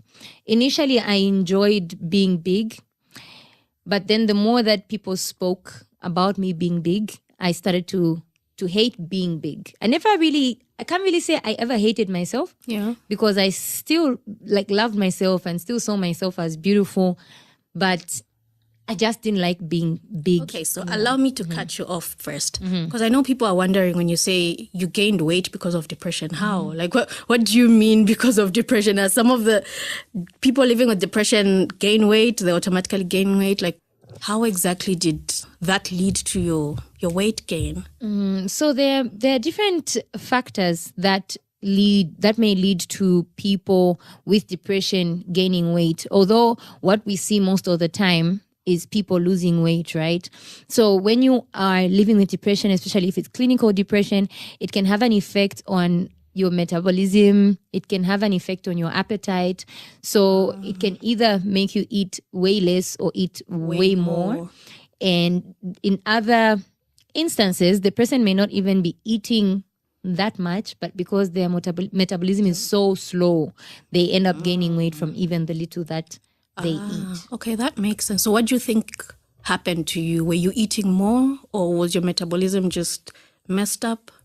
I think it started with my metabolism being messed up because initially I wasn't really like a foodie like that. Yeah. But then the more depressed I became, I started stress eating. And I would like anytime that I would be sad, I would go for milkshakes. And for me, that was therapeutic. And I even used to just... It was an escape, eh? Yes. Yeah. So I didn't realize that those milkshakes were adding... Yes. So due to the weight gain, I started developing physical health complications. So I had borderline high cholesterol. I was even diagnosed with hyperthyroidism at some point. I had issues with pneumonia. I know it doesn't seem like there's a connection between pneumonia and weight gain, but then if you have more fat, right, or more body mass, your lungs have to work harder. Look at you schooling us. Oh, yes. So you have to know that, hey, she has a degree. I know, the degree is working. Show us. Yes. So your heart and your lungs have to work extra hard to produce more oxygen. So because I had COVID pneumonia at some point, like it was terrible. And so after that, I had recurrent pneumonia about 5 times within a year, you can imagine. So I had all these issues. There even some other issues that I think if I mention all of them now, we'll be here the whole day. Yes. Like, what was wrong with her? Exactly. So I decided I love myself enough to get myself healthy. So for me, it wasn't much about the way I would look, but the way that my body would feel and function. Okay. Nice. That was really nice. I had no idea. And I think a lot of us always thought it's because of what you went through on the Date My Family show and all that. But it's actually encouraging that you did it for yourself, which is very important. It's like intrinsic motivation, eh? Yes. When I tried to do it because of body shaming, it just got worse. And I would start my jogs, and in the middle of a jog, I get angry at a comment that someone passed and like, I'm jogging just to impress that person. Yeah. I've stopped, and I'll stop jogging for like 2 weeks, and then I get back. But then when I said, this is for my own good, I was on with everything. Okay. So I know we always say motivation really isn't enough to keep you going a lot of times, but would you say doing it for the right reasons helped, like the intrinsic motivation because you were the one who actually wanted it and not validation from other people? Did that help you stay consistent with the journey when you decided this is what you wanted to do now? Definitely. Because as with all things, I mean, if you choose, for example, a university program for yourself, right? No matter how hard it is, you wake up to study. But if it's your parents that chose it for you, you will not have the discipline to do it, Going. to keep going. But then because I did it for myself, I actually enjoyed the process, and I'm still enjoying the process. I'm still making the summer body. You ain't like, seen I thought nothing we've yet. reached. No. Okay. Yeah. Megan Thee Stallion vibes. They're getting there. Wow. Okay. That's actually interesting to hear. But what other ways have you managed to stay consistent, especially because you were still dealing with your mental challenges, your mental illness, you still had your depression that you had to live with. So how have you managed to stay consistent? How did you manage to stay consistent? How much have you lost? I don't remember the last time I checked my weight, but the last time I checked my weight, I think that was like a month ago. I was at 60 kgs and my starting weight was 87. Over 20 kgs? Yes. Okay, so you need to tell us. So how did you stay? Kgs. Yeah. So how did you actually stay consistent even when, because I know when you're living with depression, sometimes you just do not feel like engaging in any activity, even if you actually know the benefit and understand it. That's why I always keep repeating and saying today, it's one thing to know, but it's like the gap between the knowledge and the action. How are you making sure? Because I know you needed to do a lot of lifestyle modification with the working out, the diet. How did you go about that whilst you managing your depression? So on the aspect of health, right? The mental health aspect was also a huge factor. So when I was making my plan, it actually wasn't like I didn't sit down and say, okay, these are the things that I'm going to do. I was just trying different things. So after I tried the weight loss products, after I tried different things, I was like, okay, why don't I try things that are going to help improve my mental health as well as my physical health, Yeah. So I know that exercise is one of those things. So whenever I would feel lazy, I still have those days when I feel lazy, and I tell myself, you'll feel better after this. A jog a day keeps the depression away. Like the hardest part about anything is starting. So I always just get myself to start. And even when I skip, because I'm human, we are bound to fall short of the glory of God and ourselves anyway. So even on the days when I don't necessarily do what I'm supposed to do, I do a mini version of it. So if I was supposed to, say, jog for 30 minutes, I skip rope for 5 minutes so that I still feel it's an alternative. At least you didn't do nothing. Yes. And so my body also has registered that, okay, she's exercised, that dopamine has spiked. Yeah. And yay, hooray, Tama. Nice. And also on the aspect of food, because that's something that I've also really used to help with my weight loss and getting more fit. Because I live alone, it's easy. I just decided to get rid of everything that wasn't good for me and just started buying more of what's good for me. So I'd buy like vegetables in excess so that I'm forced to actually cook them. Vegetables. Because it's the only thing you have in the house. Yes. Okay. Then what about for us who are not living alone and you have family? How would you advise us to go about that? Because that was at least, it was helping you. But then for other people who are living around people and they are having all this carbs and fatty foods and all that, like, have you thought about that? Like, what ways would you? Yes. So my weight loss program is actually tailored to Zambian lifestyle, Zambian diet. So it comes with a meal plan that includes food like nshima, your everyday food, right? The only difference is the way the food is portioned. So if you are eating with your family, right, and you have nshima, you should just portion your food accordingly. So 50% of your plate should be filled with vegetables. So if you're eating shima, probably you'd need to cook 2 or 3 vegetables. And then 30% protein and then 20% the carb. So the people in my group don't eat more than 1.5 lumps of shima. But they still get full. Okay. With the veggies. Okay. You should try it. I will. Especially if it's roller meal. Roller ikutisa. Oh, yeah. I have no problem with roller, so yeah. Oh, wow. Okay. So we're not getting rid of the shima because I see a lot of diet plans whereby you cut the carbs completely and... So we don't really get rid of anything. The only thing I can say that we probably get rid of is sugar, but that's also optional. You can just reduce your sugar intake to, negligible amounts. Yeah. But we don't really get rid of anything. Carbs are also important. When you take out carbs, then you're causing imbalance to the body. And also, Zambians eat nshima almost every day, right? So if I'm to put them on a plan that excludes nshima, it's going to be you're setting them up for failure.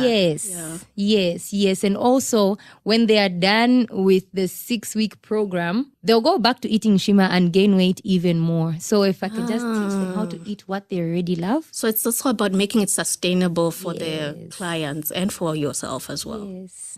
Okay. So earlier you mentioned that you discovered that you turned to foods such as milkshakes and others for comfort. How are you dealing with that now? Because I'm sure there are a lot of people who are having mental health challenges and would want to achieve a certain goal, but then what is standing in between them is the vice that they found themselves in that is providing them with comfort or a coping or an escape. So like the food, because you were turning to food. For that, how did you, was it automatic? Like once you decided to say, I want to lose weight, did you stop wanting to have the milkshakes that you used to have? Like, how did that happen? How'd you go through that? What would you advise? Okay.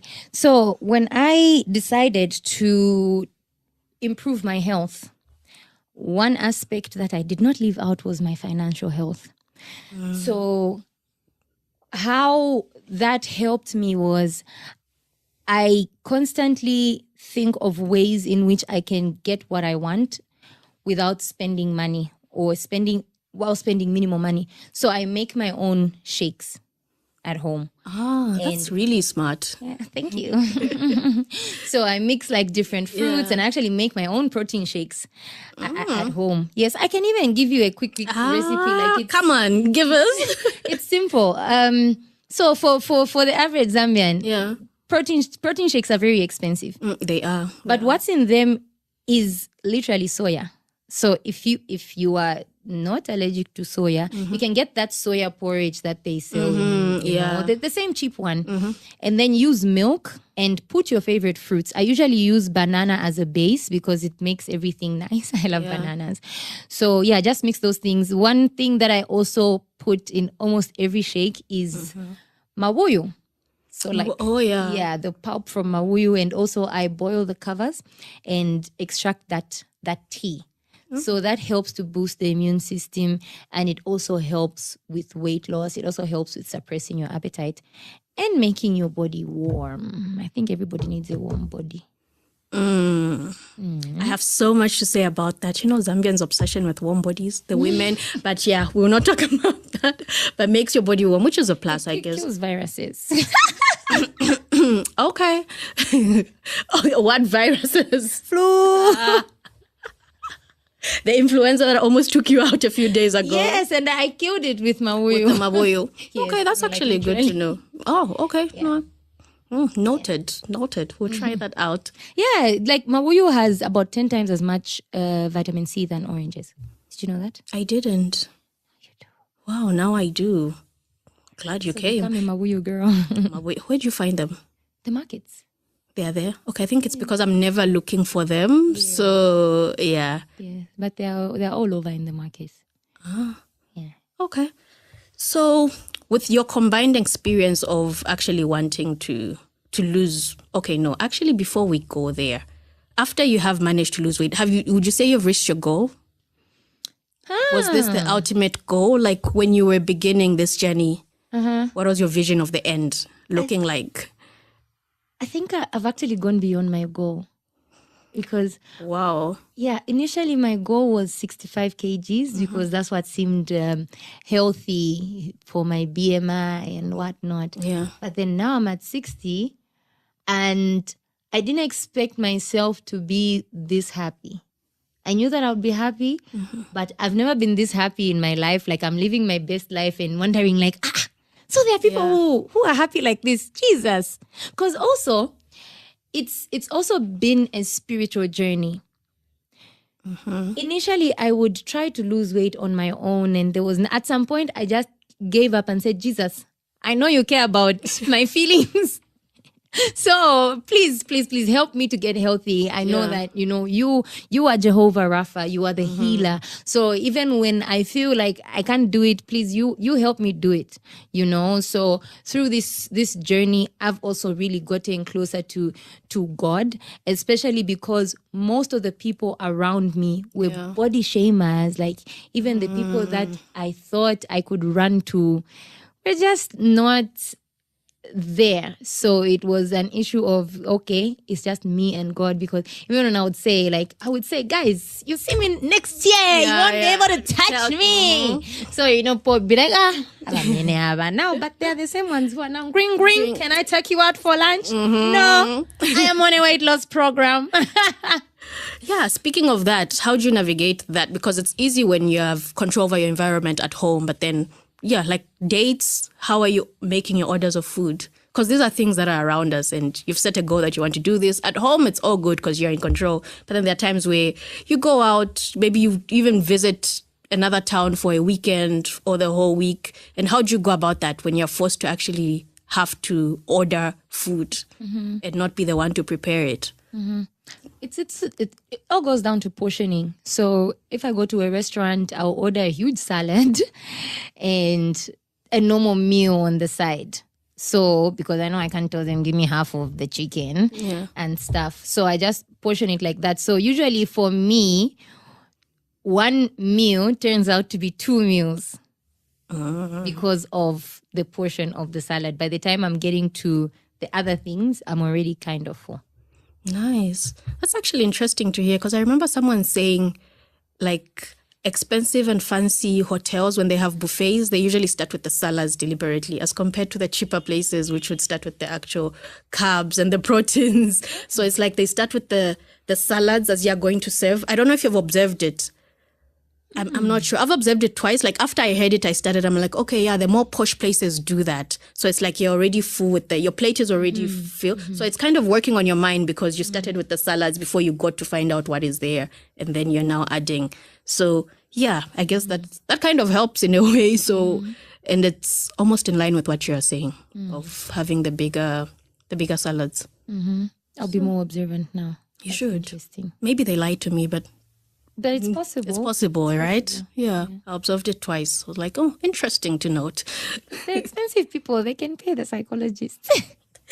Exactly. Yeah. Like, how do we go about? I guess it also saves money for them because salads are cheaper than, right? Yeah. Than meat. Yeah. Salads are cheaper than meat. So it's a win for them from the business point of view. I think I should open a restaurant. You have so many. You get an idea every single time people have conversation with you. Yes. It is. So looking at how you've been able to do your weight loss as a coach, you've managed to actually lose weight. You said you've gone you've gone beyond what you actually envisioned. And I'm wondering, have you learned anything during this process that helps you with staying consistent in other avenues, other ways of your life besides just the actual weight loss journey or the dieting and the exercise? Are there other ways that what you have learned you've been able to apply in your many other hats you wear? I know you wear so many hats. You are a counselor. So the consistency. I'm wondering if there are any transferable skills or insights you've gotten. The biggest lessons that I have learned through my weight loss journey are financial lessons. Through my weight loss journey, I have found myself, I don't know if I can say making or multiplying more money. I'm able to save more money. I'm able to invest my money in, places that like long-term investments, short-term investments. Before, I wasn't the best person with money. I didn't really believe, I used to save, but just like, no more saving, piggy bank, 1 to 100 day challenges. But from seeing how my efforts with weight loss have compounded and given me results, I've been able to understand the principle of compounding. I used to have difficulties understanding money. That was the most difficult topic for me. For a lot of us, actually. Yeah. So now, because I have weight loss and fitness to look at, like, oh, I started from here with all these issues and all this weight, but because I've been taking 30 minutes to jog, those 30 minutes probably don't even feel like a lot, but at the end of it, I'm seeing the results.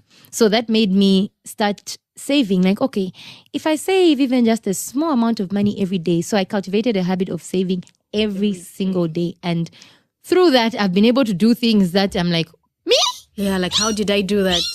Even you are shocked. Things. Yeah, a big person now, clearly. Oh, I'm not ready. Big people. That's really nice to know. That's really nice to know. Any other insights you have for us? Anything else? Anything you wish I had asked in this conversation that is important that you think somebody listening would benefit from? You can only get better when you start to love yourself. And when I talk about self-love, I'm not talking about going to the spa or having a skincare routine. I'm talking about loving yourself enough to be disciplined. Discipline is also a form of self-love because you are investing in your future self. So with all things, you have to love yourself where you are now. So I started to love myself at 87 kgs. Yeah. And told myself I'm going to get this I love this 87 kg body and I'm going to get it to 65 because I love it. And because I love it, I'm going to stress it until it does what I want it to do. Wow. So yeah, love yourself enough to put yourself through pain that's going to pay off later. Wow. That's actually that's so wise. Ish, I feel like I've just, hey guys. You're powerful, Wisdom will kill me one day. It will. It actually will. I was thinking of asking something and it's just, I've lost my train of thought. Your wisdom just confused me. I swear your wisdom confused me. I hope you're going to cut that out. Like, I really had something in mind. Anyway, how many more minutes? Okay, so that's very, very insightful. And if somebody's out there listening to you and saying, okay, she just has so much to give and they want to tap into that, how do they get a hold of you? Okay, so my socials, Namatama Luwinda, wherever you just see Namatama, mental health, you just type in my name, something mental health will come. I don't think we are many Namatama Luwinda. Nah. Maybe the other ones are doing other things. Also, my number is 0777 003 153.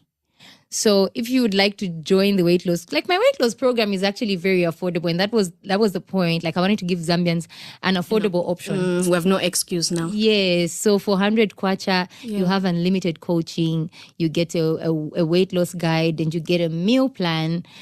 And also you get mental health coaching. Yeah. Yes, because that is very important. Yes. So every day we do an exercise that helps to improve our mental health as well in just 100 kwacha. That really sounds like a bargain. And thank you for doing that, because I know it takes a lot to take from your time and your effort, your mental bundles to actually pour into other people. I'm so happy that you're doing this and making a change in people's lives. Thank you. Yeah. Thank you so much for having spare the time to come here. Thank you so much. I really appreciate it. So yeah, that was Namatama Luwinda. Shared so much information on how she's able to stay consistent in her weight loss journey, how she's able to portion her foods in order to achieve the goals that she actually wants to do. Her socials will be shared on the podcast description, show notes. Until next time. Bye. Bye. Thank you for joining me till the very end. In the world of behavioral science, every ending is just the beginning of something new. Please remember to subscribe, leave a comment, and stay tuned for more adventures in behavioral science as we continue our journey towards a healthier, more informed decision making. Until then, stay curious, stay vigilant, stay healthy. This is Tabo Lukato Hadunka signing off from Reclamation.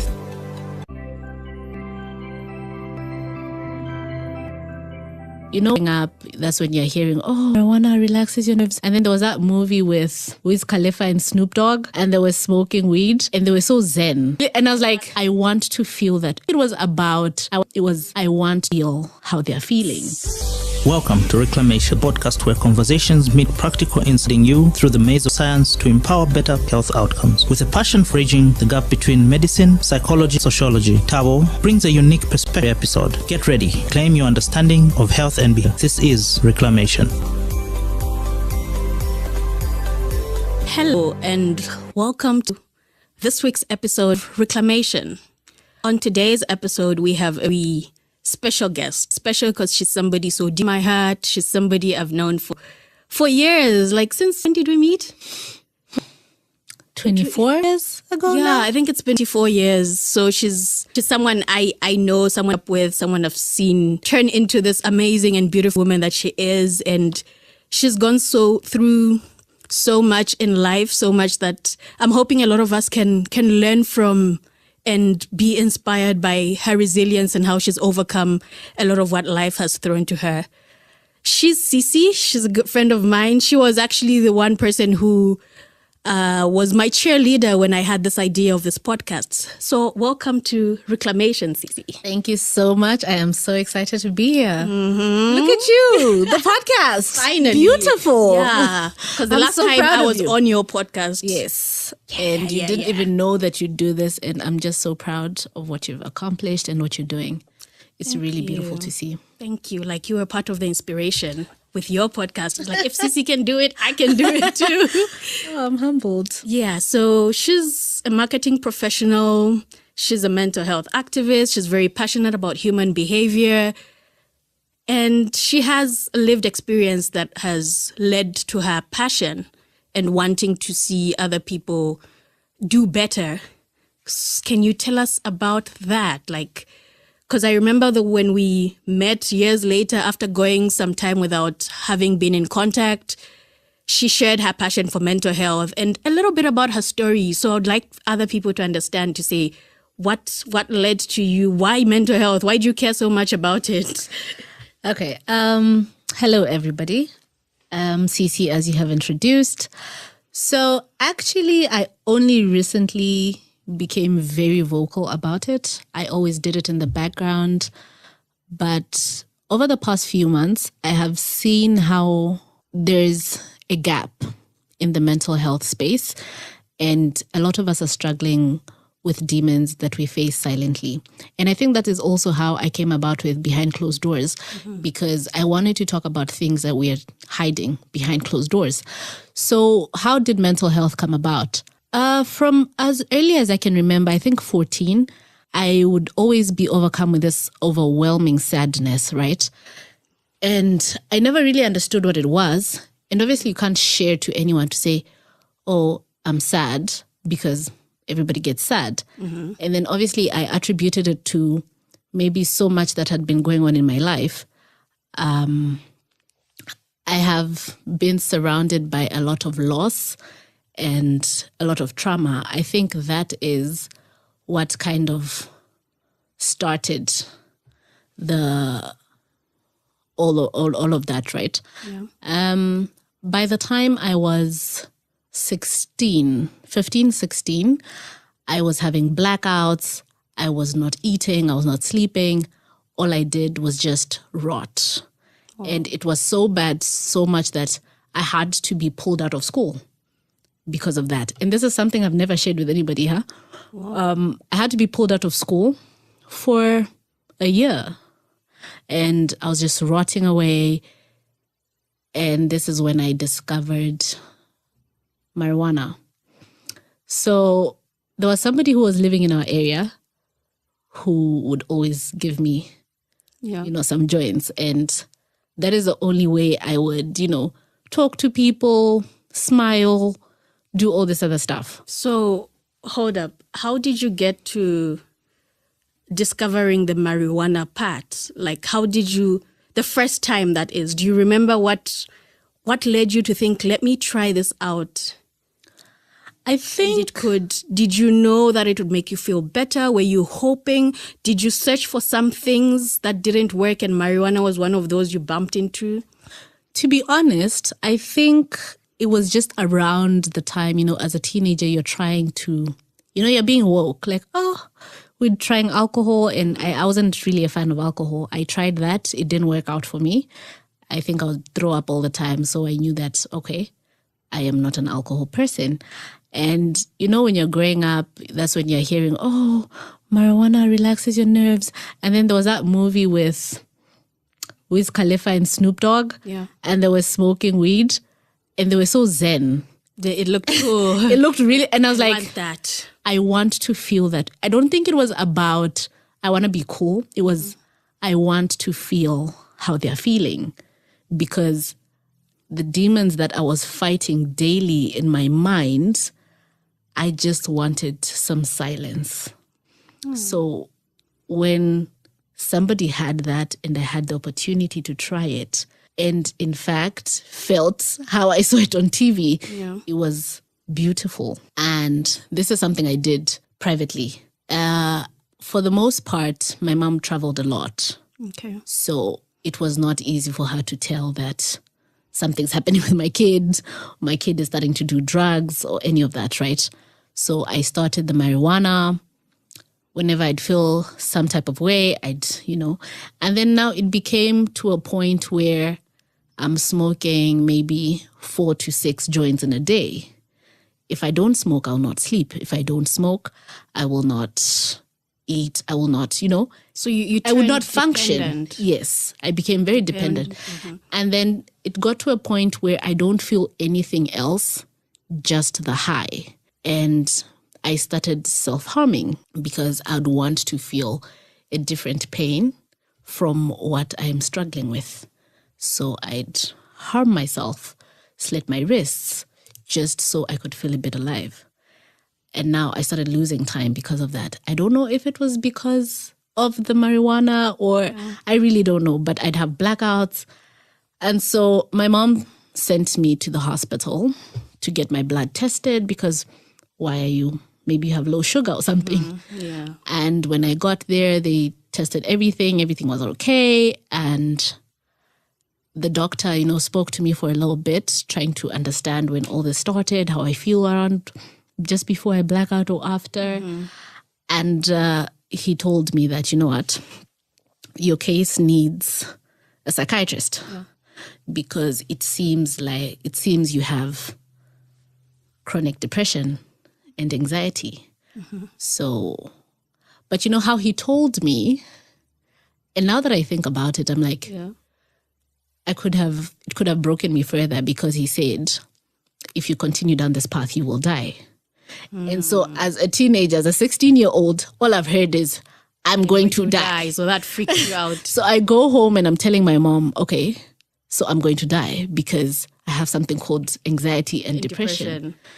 And the grace that this woman showed, I'm very thankful to this day because an African parent being told that your kid has a mental illness is really, nobody wants to have a kid. That was like 10 years, over 10 years that was ago. over 10 years ago. Nobody wants to have a kid who's broken. So, I go to the psychiatrist and they do all the assessment. And yes, that is what I have. So they're giving me all these pills, antidepressants, anti-anxiety meds, sleeping pills. Yeah. So I'm on a cocktail, right, of all these meds. And so I have to now work the meds and the marijuana because I'm still abusing that, right? And now it means it's... Your doctors know you were using? No, nobody. Till this day, till now in the podcast. This you don't know. Nobody knows. So the medication did not work. They instead numbed me because maybe the chemistry with the marijuana or maybe my body was not working with it. Because also you need to realize that at that time, over 10 years ago, that was trial and error. Yeah. Mental health wasn't something that, okay. It's just something we're still right now, discovering exactly. and, But at least where we are at now, it's much better to manage. Made progress. We've made progress in that area. But then it was really try and error. So, okay, if this didn't work, we'll try this next thing. If that didn't work, we'll try this. So I had a series of different medications on and off, you know. So... But the marijuana was still there. The marijuana was still constant. It was the constant. It was giving relief, would you say? It was giving relief. It was giving zen. It was giving peace. Yeah. And at some point, I thought to myself, I haven't been to school in over a year. And I have to pretend with my age mates. Yeah. I would, you know, when it's 16:30, I'd wear my uniform and come outside so that people would be like, oh, she's from school. And I think also having to keep up that took a toll on me, because also I was from a very small town where if I go to a social worker, everybody's going to know that, oh, John Van's child has a mental disease.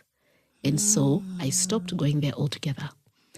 And I had now to start pretending to say I'm fine. And I had to pretend even in my home to my parents to say I'm healed. Okay. So I'm praying, you know, God is good. I'm healed. He saved me. And that just got worse. I think it's been an on and off thing from then to now in recent time, where I'm old enough to say, you know what, I can't rely on my parents to take care of me anymore because I'm an adult now. So I have to make the informed decision. I have to stand to say, this is not the life I want for myself anymore.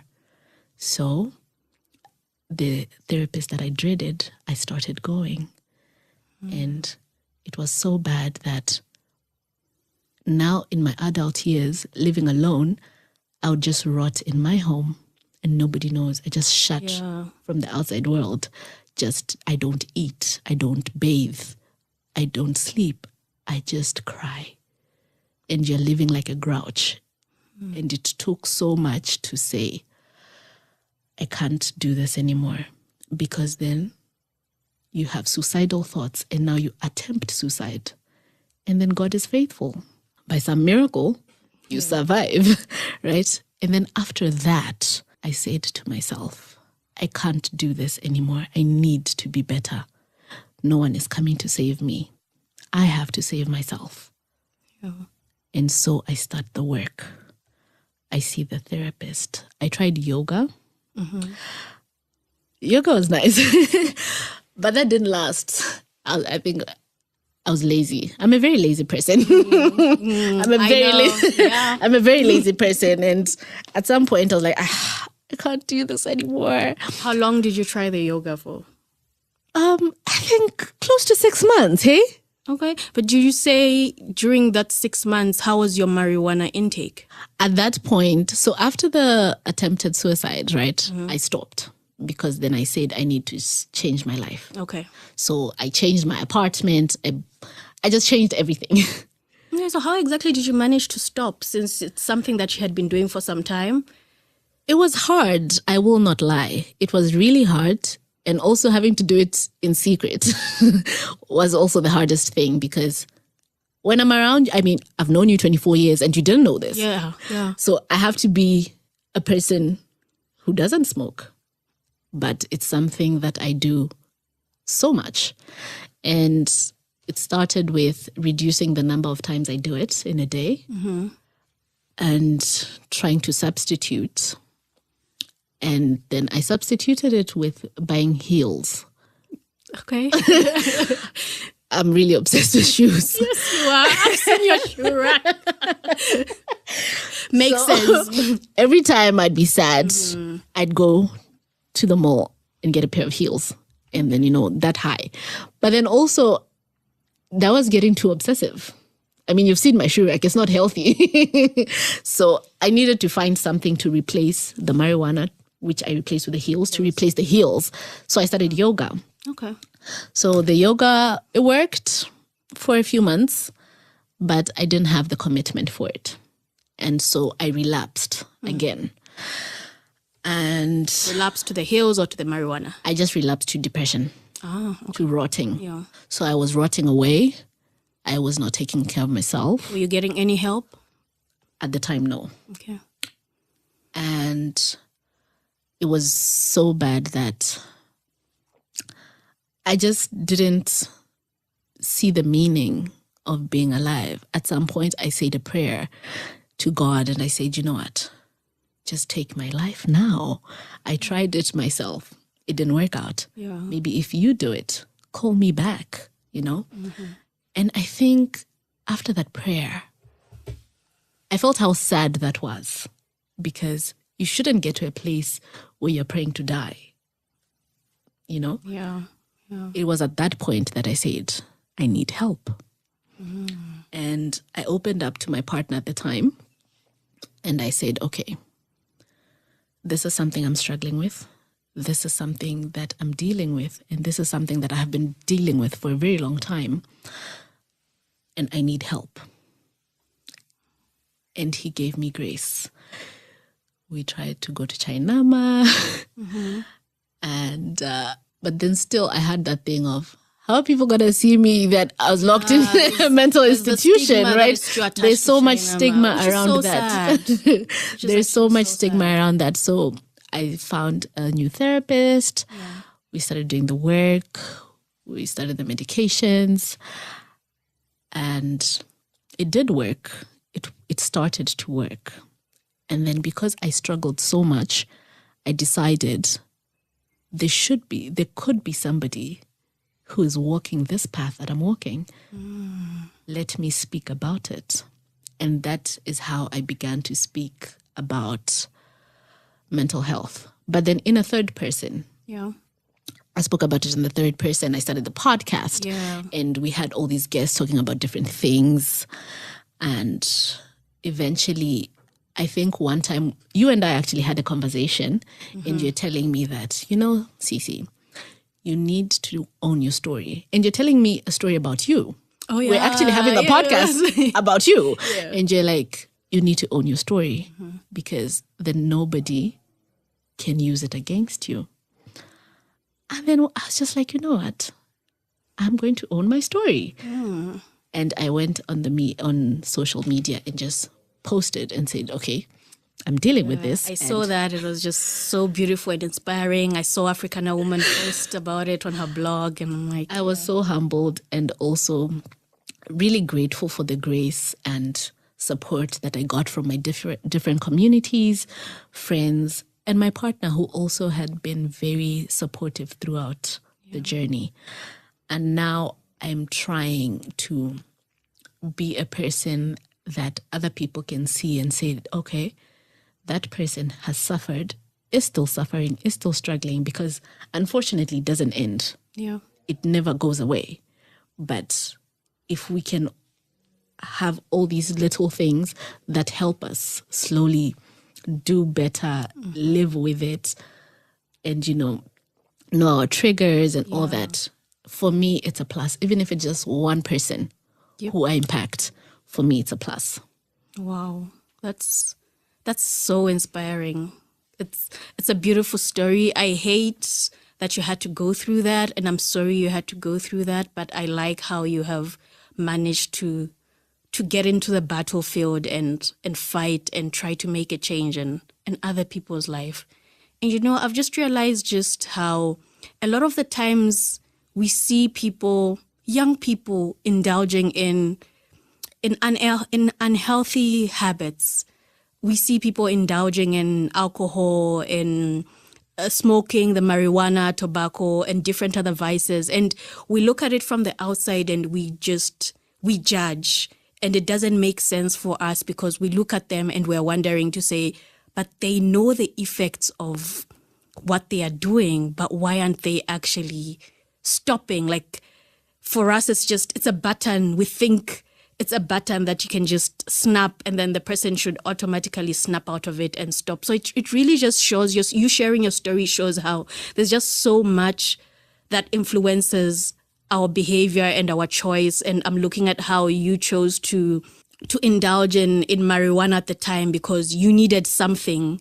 you desperately needed something and that's what was available, and you did that for years and it helped you. So I'm wondering, do you have anything you would say to like maybe a parent or a family or friends who are looking at somebody indulging in something like marijuana or any unhealthy vice? What you said is actually very true, because when you're looking from the outside, you don't know what a person is going through. Sometimes, quite all right, it's for, this is the wave now. Yeah. Everybody's doing it, so let me do it as well.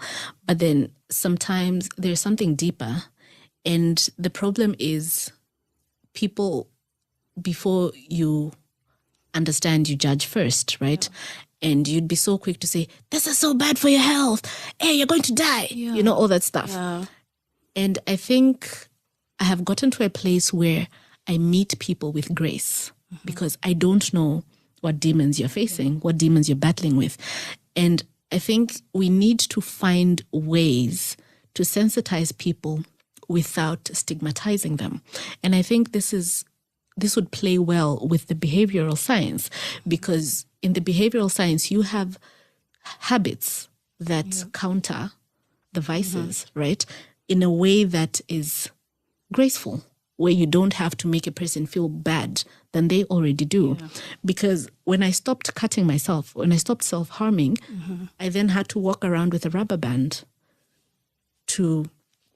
My therapist told me that instead of literally making yourself bleed, maybe try to... So it snaps and... Exactly. So it's not the best thing, but it's the next best thing. Yeah. You see? And even as they speak to me, they're not judging to say, but why are you cutting yourself? You're a big person. Yeah. Don't do that, because you never know what someone is struggling with. But if we could find, and I think also it starts with people being open with these conversations. Yeah. It starts with these conversations, which are so uncomfortable, being had. And I'm so proud of you for sharing and starting this conversation with your story. Like it's you being vulnerable to the world, and hopefully we can tap into that and learn so much. So, yeah. Thank you. Well, we're on the right path, I guess. Yes, I think we're starting to get there. And I've seen that there's a lot of people now who are advocating for mental health. But then there's still people who are still stigmatizing, which is very shocking. But then also I have come to realize that people hide what's inside by, mocking other things. Because you'd find, I was also a person, I struggled with depression for over 10 years, right? Yeah. But I'd also be like, I would never see a shrink. Yeah, because I get that. It cost me zero to say, it is what it is, right? It's the same thing with even Chainama. Like, people know to say, you can see a therapist there, but then the thought of, okay, I drop off and I walk to Chainama, how is everybody going to... That's the thing. So I had to stop being a hypocrite first. So all of us have to stop being hypocrites first if we want to see the change, because we can't see change if we're not doing something ourselves. Yeah. You know that thing I'm starting with the man in the mirror? You can't tell your neighbor before you fix yourself. So if we're not having these conversations, if we're not spreading the awareness, if we're not educating people, because other people genuinely just don't understand. True. Others, it's really just negligence. You know what I mean? So if we're not starting these conversations, educating people, spreading awareness, then we're not going anywhere. Wow. This has been a lovely conversation. It's just, I'm hoping even for the listeners, they realize just how much a lot of our emotions, a lot of things unseen really play a role in what we see on the outside, the behaviors we look at and judge, and the behaviors, the people we call junkies. Yeah.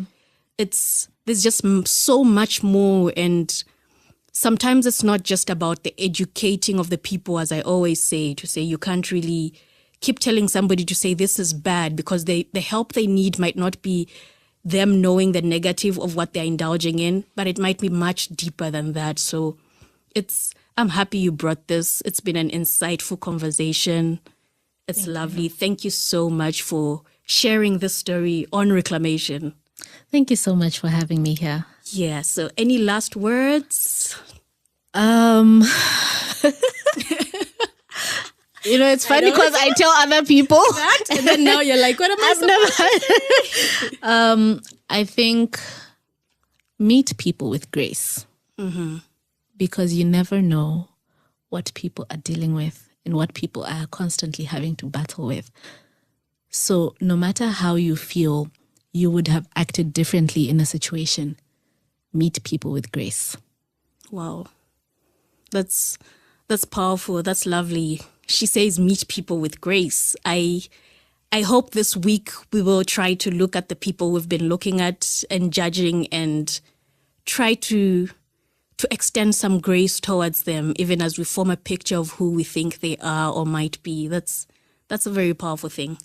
Thank you so much for that, Chonga. Thank you so much, I'm so happy Cici. for being here. Thank you so much. Yeah. So that was Cici. She shared her story of how mental health affected her behavior, how she ended up taking marijuana, and how that was an escape from the depression that she was living with and that she has been living with. And it's been a very insightful conversation. And I think it leaves us with so much to reflect on. So much. We all have people who have behaviors we don't really understand. We're trying to make sense of. We probably even shout at them and judge them for that and don't understand why they're doing it. But maybe this is the time to question if there might be some hidden force behind why they are doing what they are doing. It could also be with you as an individual sometimes. You might find yourself indulging in certain substances or certain behavior that you really want to get rid of, but haven't really understood why you do it in the first place. So this could be a moment to reflect on that. So yeah, that's the end of the episode. Thank you so much for listening. Please do subscribe, share it with somebody who might be inspired by this lovely story. Thank you for joining me till the very end. In the world of behavioral science, every ending is just the beginning of something new. Please remember to subscribe, leave a comment, and stay tuned for more adventures in behavioral science as we continue our journey towards a healthier, more informed decision making. Until then, stay curious, stay vigilant, stay healthy. This is Tabo Lukato Hadunka signing off from Reclamation.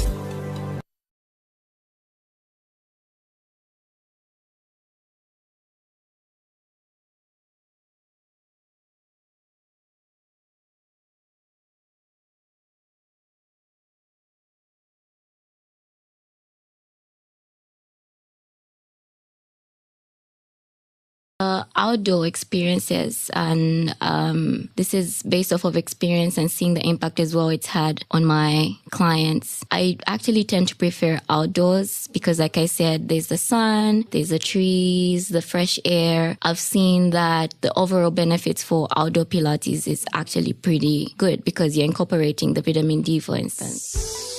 Welcome to Reclamation, the podcast where conversations meet practical insights, guiding you through the maze of behavioral science to empower better public health outcomes. With a passion for bridging the gap between medicine, psychology, and sociology, Tabo brings a unique perspective to every episode. Get ready to reclaim your understanding of health and behavior. This is Reclamation.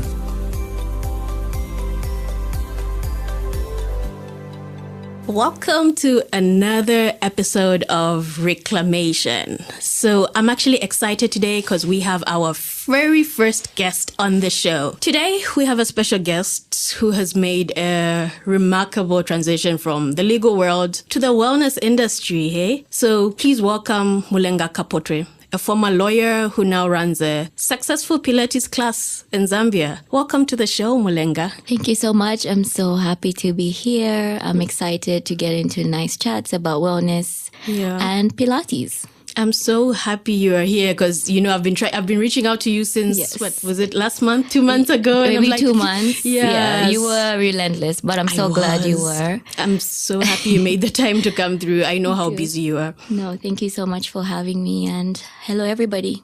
So, Mulenga, your journey from being a lawyer to a Pilates instructor it's inspiring. It's ballsy, as I always say. So can you share with us how that happened? What motivated you to make this career change, I guess? Is it a career change? I guess it could count as a career change, and it's definitely different. It's something I didn't see coming. Yeah. So I'm still a lawyer. I still consider myself a lawyer. I still have my law degree, but my transition, I'll give a bit of a brief background. Sure. So I was admitted to the bar, the Zambian bar, in 2019, and I spent 5 years in practice. I loved practicing law. It was amazing, but it was also a very stressful time for me. I handled the stress well, but I noticed that my default state was usually anxiety, stress, fatigue. So during that time, I then started to look for ways to self-care, ways to take care of my mind, ways to take care of my body, especially ways that were convenient, things I could easily do. I had tried gym for a bit, but I was never really consistent with gym. So I wanted something I could easily do from home. And that's how I stumbled upon Pilates. I bought a yoga mat and I was able to do the workouts in the comfort of my home, in my living room or outside. And one thing I noticed, I was doing it mainly for my body and for the self-care, but I didn't expect how it would actually affect my mental well-being. During that time, during the times when I'd have my workouts, I was able to just zone out and find a nice Zen place. It helped with my breathing, which was then tied to a lot of mental clarity. It was tied into calming my nervous system, releasing that stress and anxiety. So it was a lot of benefits, really, that, it was all-encompassing. So I was working on my body, toning, shaping and strengthening my body, but at the same time finding that mental clarity and releasing the stress when I needed to. It just became my happy place. So at first I was doing it for myself, but as I got confident, I started posting videos about it. I then started receiving messages from people saying they had also started their Pilates journey, and it was just nice to sort of form that community. At this time, I still wasn't thinking of teaching, not yet, but slowly started feeling inclined into, instructing. And after 2 years or so of doing the workouts by myself in my living room, I then considered the Pilates certification and instructing, and that's how that started. So at this time, I still wasn't sure whether I'd do it full time. So I was still pursuing my legal career and then doing Pilates part-time. But by January this year, I'd made that decision and I left the corporate world. So that is how Lukato Pilates came about. And no regrets. So happy. That's actually, even I didn't know that. But thank you for sharing that. So I noticed you mentioned how you were not consistent with the gym, but then you found a way of doing it within your home. How did you navigate that with the environment? What made you consistent with doing that at home, since you found something that works for you at home? How exactly did you go about that, ensuring that it keeps working for you at home? So I think one thing that was key for me was convenience, because usually when you put yourself through a lot of pressure or, getting up from home, getting in your car, then taking that drive to the gym, it's not always convenient. It isn't. I mean, I'm speaking for myself. There's people that find it convenient, me too. But speaking for myself, that was not convenient. But just knowing I could get out from bed and take a few steps to my living room or step outside and it's a nice, beautiful morning, the sun is shining. It was just that convenience, I think, that allowed me to stay consistent. And there was also something about being in the comfort of my home that was very relaxing. When you're going to the gym, for instance, you're around other people, so you might be conscious of the people around you, or you're not necessarily very comfortable yet.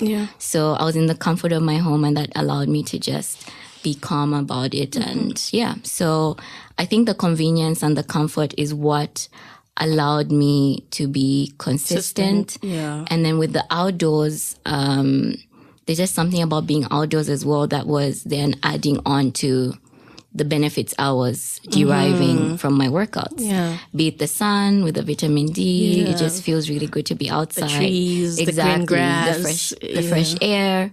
So all those little things just allowed me to be consistent, and also knowing the benefits, like knowing how I was feeling after a workout.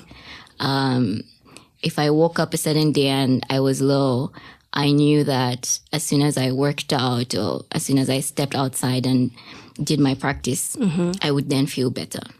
Nice. So yeah, that's what allowed me to be consistent. Okay. So you have mentioned that you sometimes do it indoors or outdoors. Yes. How does the environment impact that? Like, how do you think other people can maybe modify their environments to encourage that consistency sometimes? Because I'm sure despite you being able to do it at home, there might be days when you're not really up to it, despite you knowing the benefits. Because I always keep saying it's one thing to know, but actually doing, like, true. So how have you played around with that? Yeah. How can others do it as well? True. So I think with the outdoor experiences, and this is based off of experience and seeing the impact as well it's had on my clients. Yeah. I actually tend to prefer outdoors because, like I said, there's the sun, there's the trees, the fresh air. I've seen that the overall benefits for outdoor Pilates is actually pretty good because you're incorporating the vitamin D, for instance, the fresh air, and there's that nice release of the endorphins, not just from the workouts, but from the environment supporting your practice. It's also more grounding to be outside. Being out in nature also brings out that sense of awe. You know, it just feels good. So I think the overall benefits I've noticed, well, both are good, but I prefer outdoors because you have that extra support from the environment, which also assists again with the mental well-being. There's just something about being outside on a beautiful day that just brings this nice sense of clarity as well. So I think switching up the environments does assist. You can't always be outdoors. Sometimes the weather doesn't sucks, allow. or maybe you're in you live somewhere where maybe the outdoors isn't very calming, and so indoors is also good. But just switching it up every now and maybe then. coming for a Lunar Core Pilates class because we do it outside at Lukato Beauty Center, which is a beautiful spa, or coming for one of our retreats. That would be a nice way to just switch it up. So both are good, but I think the environment provides that extra support when you're outside. It actually does because, you know, when I actually just found you and noticed you started doing this, a lot of your videos would be you in the grass outside, and it's just looking so pretty because I'm looking on Instagram and scrolling and I'm like, oh, it looks fancy. Like it's encouraging to say, okay, maybe I should actually sign up for a class. So you're absolutely right. The environment really does help keep you in check. It does. It really does. So what are some of the benefits you've noticed from your clients? Because I know you've been running a class for some months now. Yes. Yeah. So what are some of the benefits or the testimonies you've gotten from your clients? Okay. So the testimonies have actually been quite overwhelming. And we've recently started a series where we're recording some of our clients and they're just explaining the benefits that Pilates has had for them. I also received testimonials, which we also put on our social media. So I'll start with the body. Obviously, it tones and strengthens your body. So I've received reviews where clients are feeling that their bodies are more toned. Some who were pursuing a weight loss journey have been able to lose weight. Everyone is looking for different benefits, obviously. And going onto the mind, it's been quite grounding for, I was going to say most of them, but actually all of them, because it's your moment to just zone out and be mindful, taking a moment to breathe. And at the same time, you're also working out. So there's a lot of mental clarity that comes with that. Most of my clients have high stress jobs. So during that time, they're able to just release that stress and release whatever fatigue they're feeling. There's some people that have been able to sleep better. Nice. Because yes, there are certain hormones that are released, and it just brings also that sense of calmness that helps facilitate better sleep. So yes, there's people that maybe were battling with low emotions or depression, and this has just helped them find that sense of balance and purpose that grounds them and just helps them feel better. And there's also something about community. So with the group classes, you're able to work out with like-minded people. And there's that nice emotional support and sense of community and purpose that comes with that. So yeah, overall, lots of benefits for the mind, for the body, for the soul. It's so beautiful, honestly. Yeah, so from what I'm getting, Pilates seems to be a holistic practice. Yes. Like it benefits both the body and the mind. Yes, it's certainly a holistic practice. And what we do is when we're starting the sessions, we start with breathing and mindfulness. So the first 5 minutes is taking a moment to just relaxing your body, relaxing your mind, breathing, which is really, really good as well to get your body ready for the session, but also to ensure your mind is fully present in the moment. Our minds love to multitask. We're either dwelling in the past or planning ahead, worrying and anxious. We're in the future already. So during those first 5 minutes, we want to ensure everyone's just in the present moment. We then have the session. And at the end, again, some breathing, and we finish off with gratitude and self-love, which is another 5-minute practice where you're just taking a moment to focus on what you're grateful for that particular day, and also finishing off with some self-love, saying something kind and loving to yourself. And that is so good for the mind as well. Wow. You know, especially with the self-love one, saying something kind and loving to yourself. Our minds are usually so quick to self-criticize, or we beat ourselves down, or we're always waiting for other people to show us love. But in that moment, you're taking that power back, which is so good for your mental well-being as well. So it's definitely a holistic practice. Okay. Yeah. Okay. That's good to know. But I'm guessing for you to be able to actually see the benefits, you would have to be quite consistent. Yes. Like, are there any tips you give to your clients that you'd like to share, one or two, or how you stay consistent? Because do you set an alarm? Do you do it every day? Do you have times of the days when you do it and prefer other times? Like, how do you make sure? Because I know you wear so many hats because you're also doing tennis now. Yes. So it's like, how do you balance all that, making sure you stay consistent with your Pilates while also doing everything else in your life? Yeah. Okay, so I'll speak for myself first and then go into the clients. So before, when I was juggling my job and the Pilates, not necessarily, I wasn't teaching yet, but when I was just doing the classes and practicing, the best time for me was after work. In the evenings, I would get home, change from my work clothes and immediately go into my workout clothes and just find a class. So that day, if I was not in the mood to really work out, I'd find the shortest class on YouTube. And, you know, it was better than doing nothing at all. So I'd find maybe a 15-minute class and work out, and I would immediately feel better. So keeping that feeling in mind, even on the days when you're not in the mood, really does help. Of course, there were days when I felt that way and I just fell off the wagon. But again, even when you fall off, showing yourself that grace, taking a moment, and then getting back on. So evenings were the best times for me. On weekends, I would then do it in the mornings. Yes. And then now that I no longer have my 9 to 5, now that I'm teaching, actually, it's been a bit hard to set time just to practice and not necessarily setting time to set the classes. Because now it's like I'm constantly working out. So when I'm doing it with the clients, I feel like I'm working out. But I'm now trying to be intentional about actually scheduling like a full class for myself.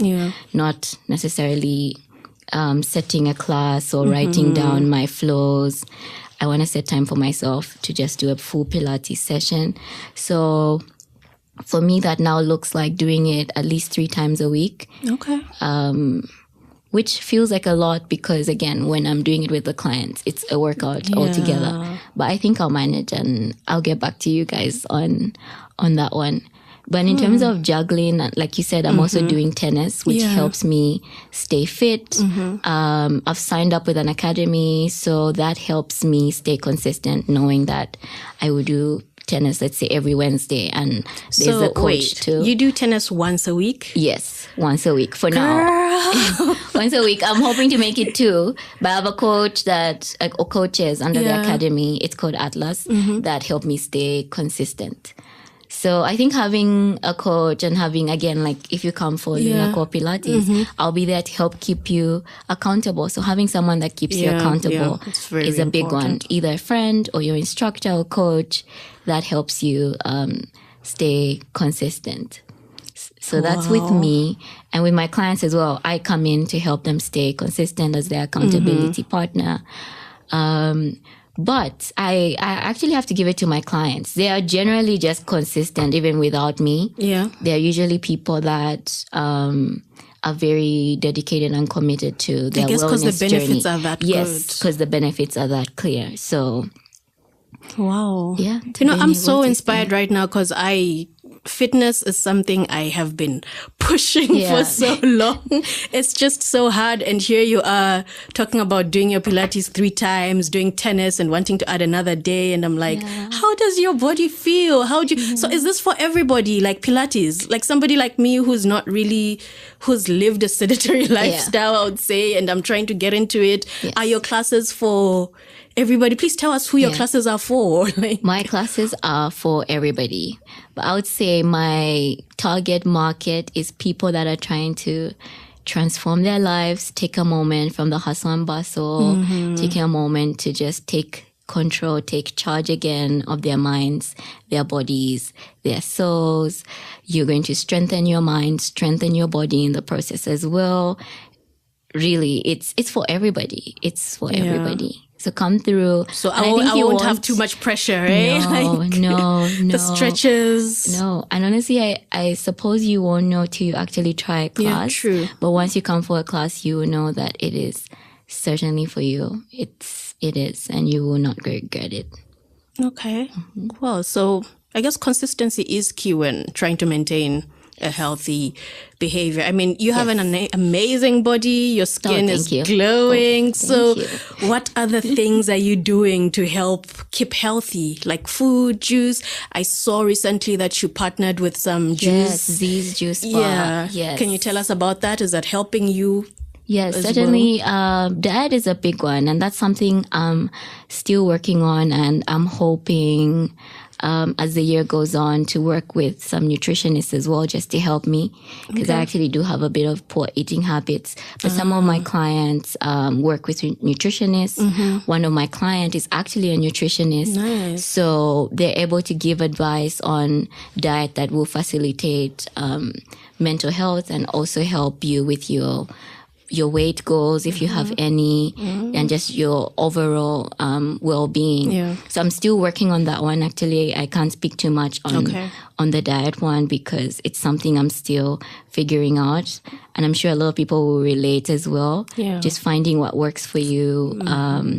But I do have friends that really do incorporate like proper nutrition diet, and I've seen how amazing that has worked out for them, especially incorporating that with the workouts. It's a holistic approach to your mental wellness, and it's beautiful to watch, and I want that for myself as well, actually. So I'm also still learning, still growing.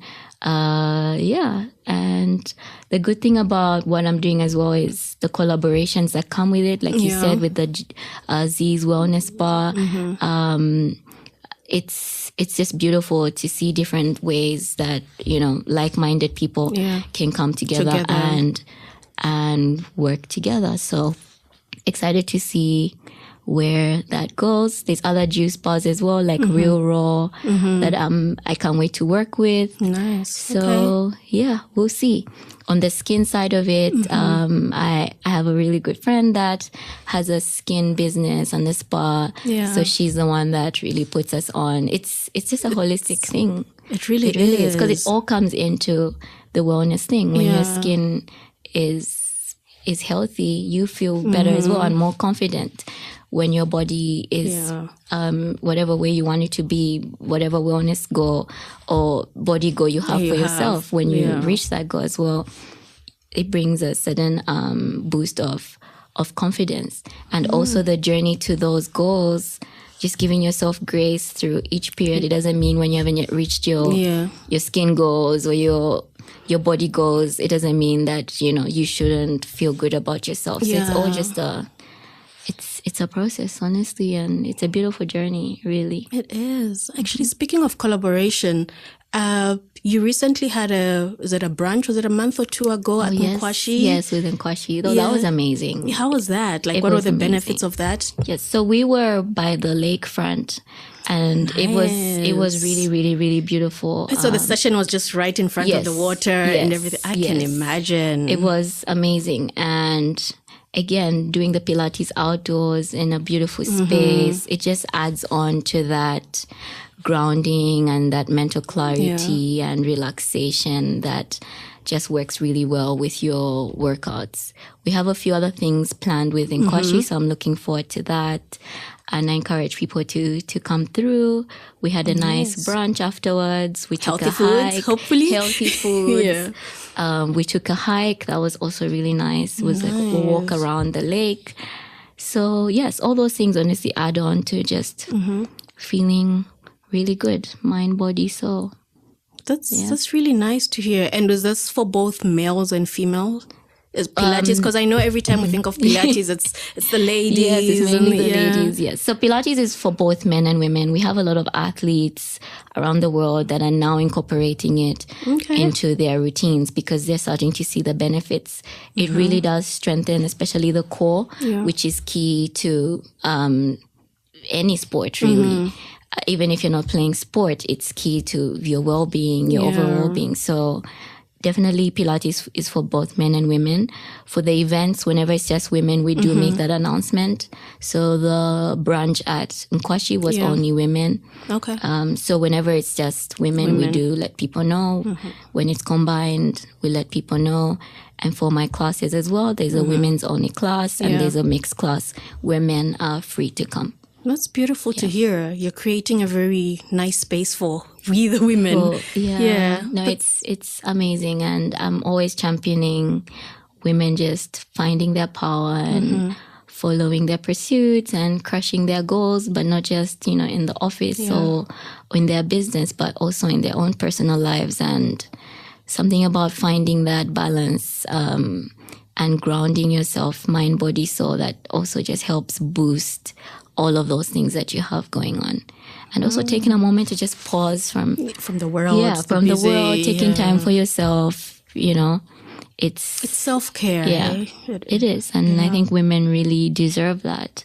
They really do. We wear so many hats and it's nice to just take time for yourself, to pour into you, to take a pause from being a mom, being a sister, being all those hats that we wear. Okay. Yeah. So what do you have planned for Lunar Core Pilates? Anything coming up? Anything interesting? What's happening in the next, I think, between now and the end of the year, maybe? Oh. What should we look out for? Okay. So some are still in the works, some are surprises. But next month, you can look out for another collaboration with Nkwashi. Okay. A few months down the line as well, we have an upcoming Pilates retreat, Lake Malawi with Robin Pope Safaris. Wow. So it was supposed to be end of June, but it was postponed and we'll announce those dates as well. That as well will be beautiful by the lakefront. And you mind telling me more about that? I'm curious. So what does that mean? What are people traveling for? Why should I join? Why come for a retreat? Especially if you're going to cross the border literally to another country. It's a beautiful property. I haven't been yet, but I've seen the videos and the pictures, and I've had people that have traveled there and they've given beautiful reviews. So with the Pilates retreats, we'll have workouts every mornings and some evenings, and it's an adventure retreat as well. So, there'll be fishing and kayaking and sailing on the boats. really just being out in nature and finding that balance and inner peace, but at the same time you're working out, having chats, wellness chats with like-minded people, all encompassing. And really, that sounds really, really, really exciting. I highly recommend it. And we usually do the same things. Everyday society, we do the same thing. So why not take a moment to just try something different? And that's, I think, an exciting way to give that a really shot. Is some self-care. Like, we deserve it. Yes. Is it for women only? Which one exactly? The retreat? No, men and women. Nice. Men and women. Okay, that's good. So we'll announce the dates hopefully soon. Okay, so how do we know when you announce the dates? How do we find you? Where are your classes? Online presence? Yes, so online presence, we have an Instagram page, Luna Core Pilates. Luna Core Pilates. Yes, Luna with an R. We have a website as well, www.lunacorepilates.com, so you can learn more about Pilates, learn more about my journey, see some of our reviews as well. And yes, so website and Instagram is where you can find us. That's where the announcements will be made. And also LinkedIn. We have a LinkedIn page, Luna Core Pilates. So yes, you can search for us and join our loving community and see what else we have lined up for the rest of the year. Wow, nice. Thank you so much for sharing this. It's inspiring. And I'm sure for somebody listening, they'll be like, okay, I need to actually consider this and do it. Yeah, so is there anything else you wish I had asked? No, I think you've been amazing, actually. I think you really asked. Thank you. As the first guest, thank you. This was an amazing chat, and I'm so glad we finally did this. And it was so nice to just talk about my journey and also share the benefits of this world that I'm now in. And you're doing an amazing job. Mental wellness is a big thing, and it's something that we should all prioritize. We should. We really should. And it shows up in different ways. Be it the stress, like we've talked about, the fatigue, or, having these negative thoughts that are always taking you around in this spiral. All that is mental wellness. Like, you need to just take a moment to self-care in a healthy way. Yep. In a healthy way. So I'm glad that you've curated this space, and I'm honored to be here. Oh, thank you so much. We could go on and on, but I'm so happy to have you here. I can't wait for this episode to air. But thank you so much for having it. So to our listeners, I hope you found this episode as inspiring and informative as I did. Remember, our environment plays a crucial role in your health behaviors, and making small changes can lead to significant improvements. So if you're in Zambia, if you're in Lusaka, be sure to check out Luna Core Pilates for classes and start your transformation journey. That's it for this week's episode. Thank you.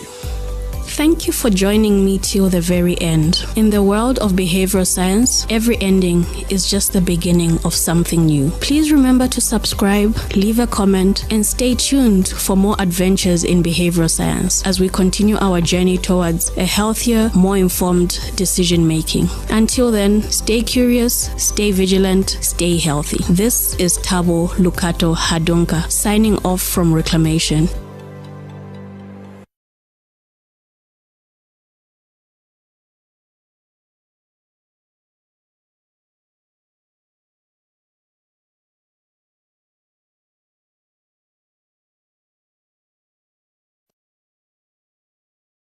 Biases that actually control how we make the health decisions we do. Now, there are actually over 170 cognitive biases. I don't know why we keep adding cognitive biases. I don't know why we have so many.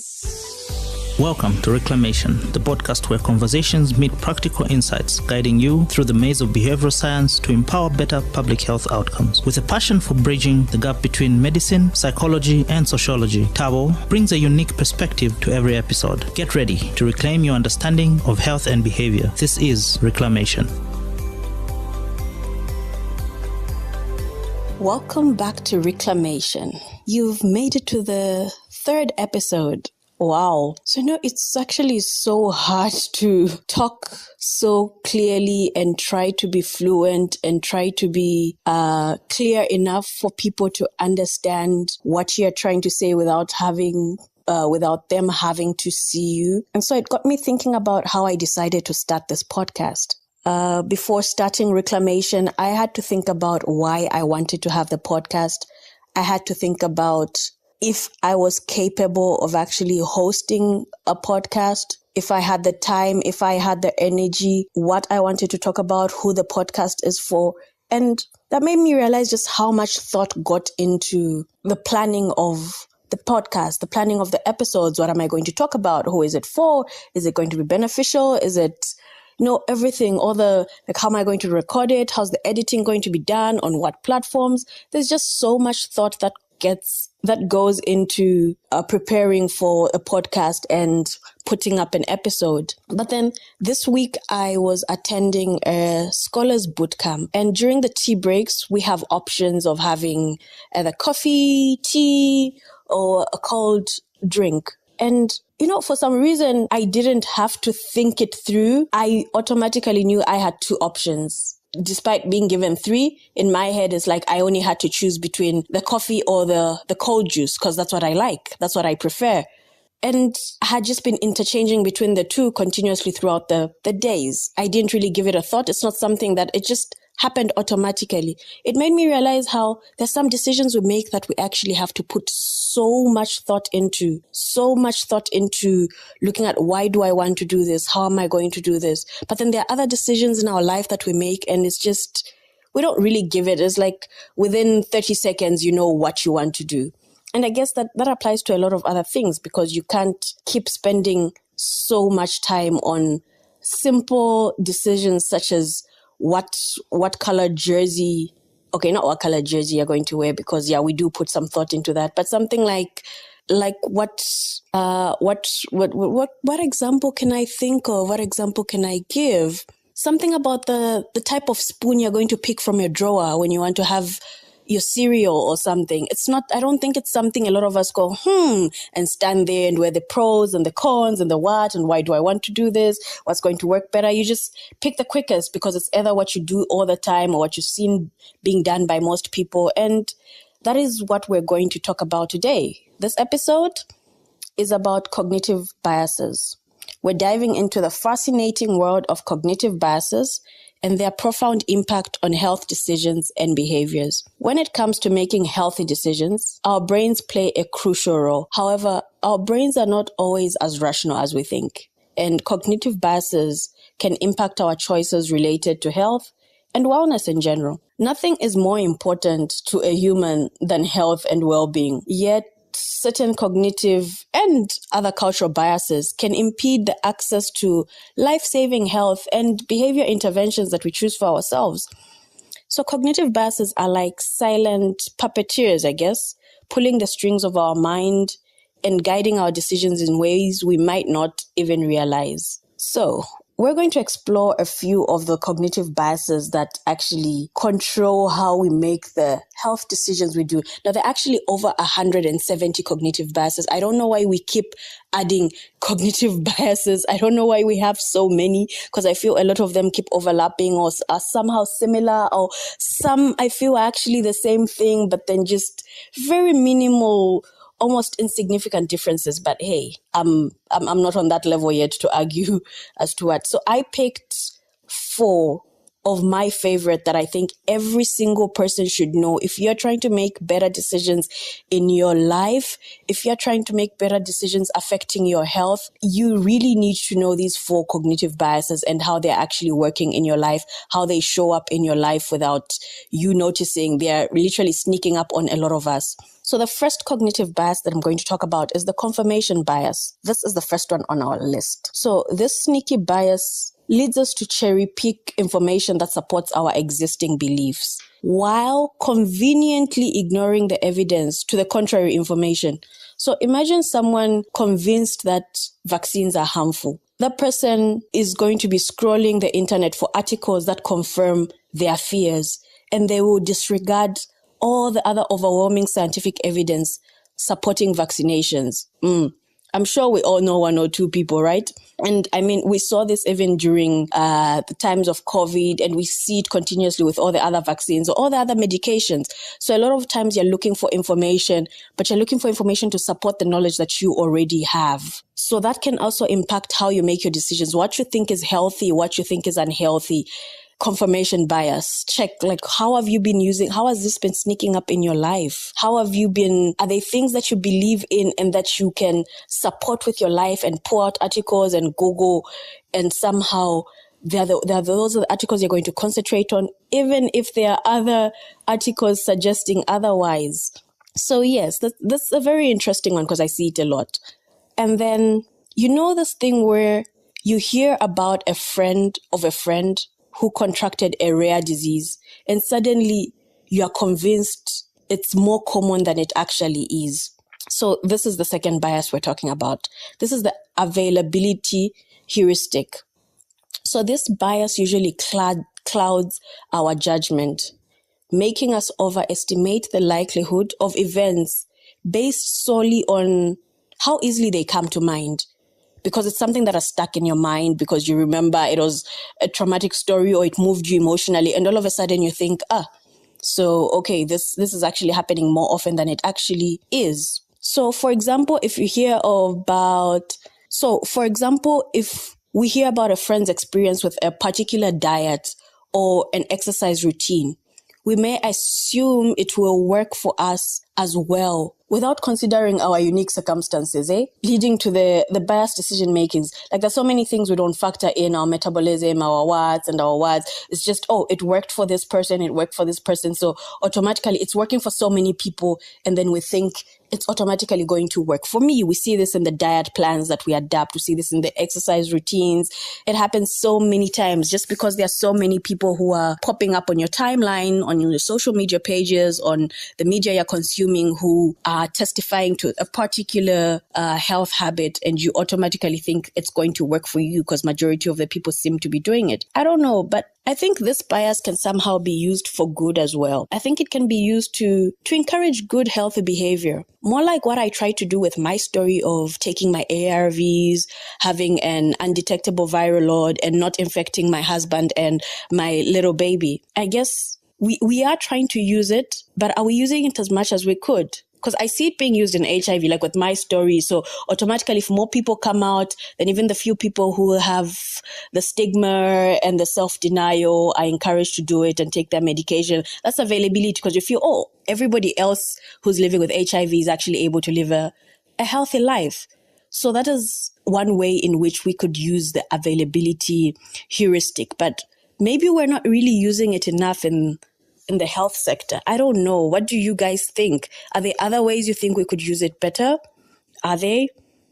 So that was the second one, right? So the third one is the anchoring bias. So this is our next contender. It can really throw a wrench, in our health decisions. Imagine you're at the doctor's office and they throw a scary sounding number at you, like your risk of developing a certain condition.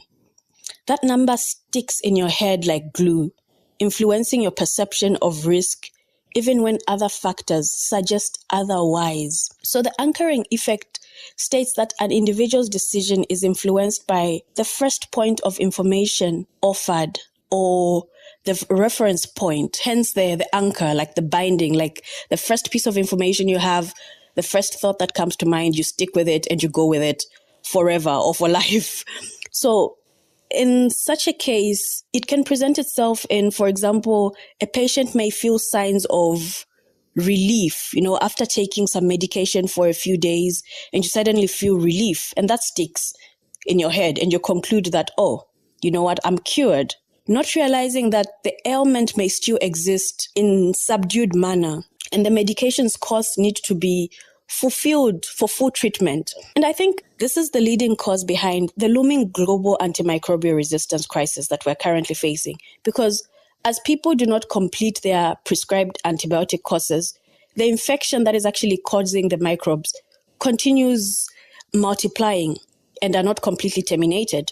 Instead, they grow resistance, to the microbials and become immune to treatment. We see this in so many antibiotics. We see this even the TB resistant, the multi-drug resistant tuberculosis. It's seen in so many other diseases as well. And hence we have this AMR crisis currently. So it's like anchoring biases or the anchoring effect. It's actually interesting how it is affecting our health. It's affecting us individually. It's affecting our community and public health in general. So moving on to the very last bias that I think is important for you to know. In the last episode on the rat pack and how the environment affects health behaviors, I talked about how I managed to adhere to my treatment by taking my ARV drugs and putting them near the socket in my room.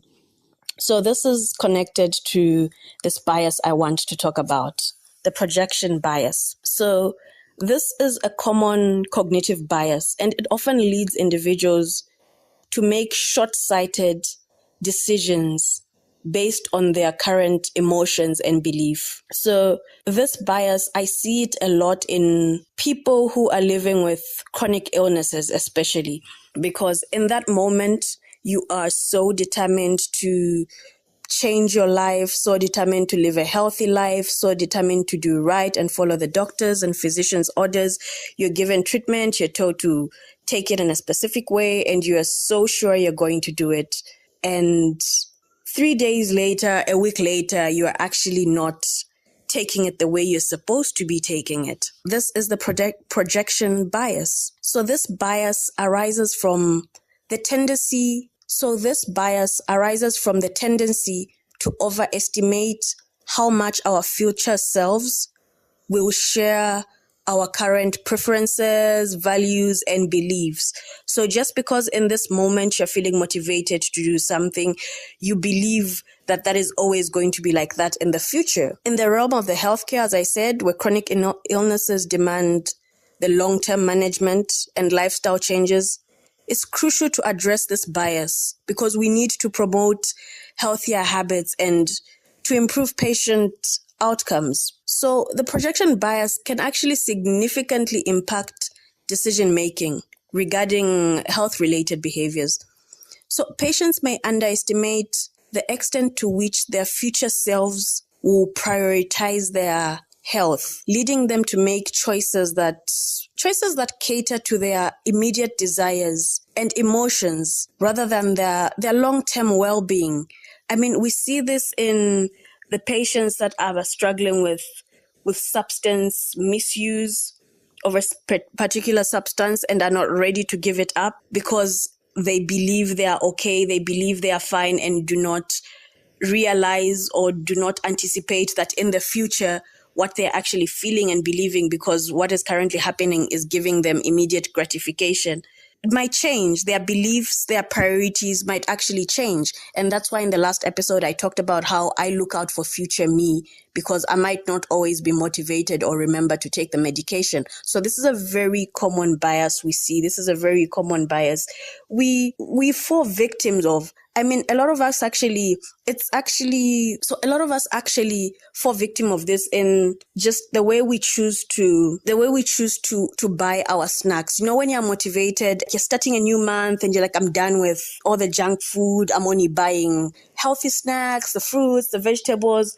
And then later you get home 2 days in and you open your fridge, you open your drawers, and there's nothing that you really want to eat because you filled it up with the healthy stuff. So that is one way of actually trying to avoid this projection bias. It's one way of actually knowing about it and trying to do something about it because you know it's going to happen and you are looking out for your future self, as I had said. So that's something you need to ask yourself how it might be creeping in. Do you overestimate the future you, how capable future you is of looking out for yourself? So yeah, that's something to think about. So knowing about these cognitive biases is one thing, and I cannot say that you can completely avoid them. Being aware of a cognitive bias doesn't mean you can completely avoid them. It's almost like saying, because I am aware that bullets make ouchies, therefore I can dodge them. Like we know bullets, we know the impact bullets have, but you can't always completely dodge them. But then the thing is, they are bulletproof. But the thing is, there's still bulletproof armor nonetheless. So it's something to actually know. It's definitely not going to help you avoid them completely. But if you know nothing about them, you can't do anything at all. And the people who actually know about these biases can weaponize them against those of us who may not actually know about them. So what can we actually do now that we know them? We need to equip ourselves with some tools to combat their influence on our health decision. Tools such as seeking diverse perspectives, surrounding ourselves with a variety of viewpoints can help challenge our biases and lead to a more well-rounded decision making when it comes to our health. Like we need to hone our critical thinking skills by questioning assumptions. Like just because we've always believed something doesn't mean it's true. So by interrogating our beliefs, we can uncover hidden biases that are actually contributing to our decision making when it comes to health. So biases aren't actually completely bad. Biases are not bad. We humans rely heavily on these cognitive biases as they can actually help us. We wouldn't want to unlearn all our autopilot features that help us get throughout the day without having to spend ridiculous amounts of brain power making small decisions. But that self-awareness can be really helpful to make sure we are not on autopilot all the time for decisions that actually do matter. So what biases have you actually been falling victims of? Can you think of any? Have you looked up any others? What other interesting biases have you found? As I said, there are over 170. So how are these biases appearing in your life? How are they affecting that health behavior you have been stuck to, that you've been believing in with all your heart? Like, I'm hoping me sharing a bit about this will open a worm of you wanting to seek more knowledge into looking at this and trying to avoid it and be wary of it and make sure that the people who actually do use these biases, the people who are after our money, people use it for marketing, you're actually not falling victim of these biases. Please let me know if there are any other interesting biases that you found. You can please share them on the comments if you're listening to this on YouTube. I would really like to hear about these biases and how you think they have shown up in your life. So that is it for today's episode. I hope after this, we have realized just how much power our brain has, and we can actually use that power for good and to change our lives. So that's it for today. Thank you for joining me till the very end. In the world of behavioral science, every ending is just the beginning of something new. Please remember to subscribe, leave a comment, and stay tuned for more adventures in behavioral science as we continue our journey towards a healthier, more informed decision making. Until then, stay curious, stay vigilant, stay healthy. This is Tabo Lukato Hadunka signing off from Reclamation.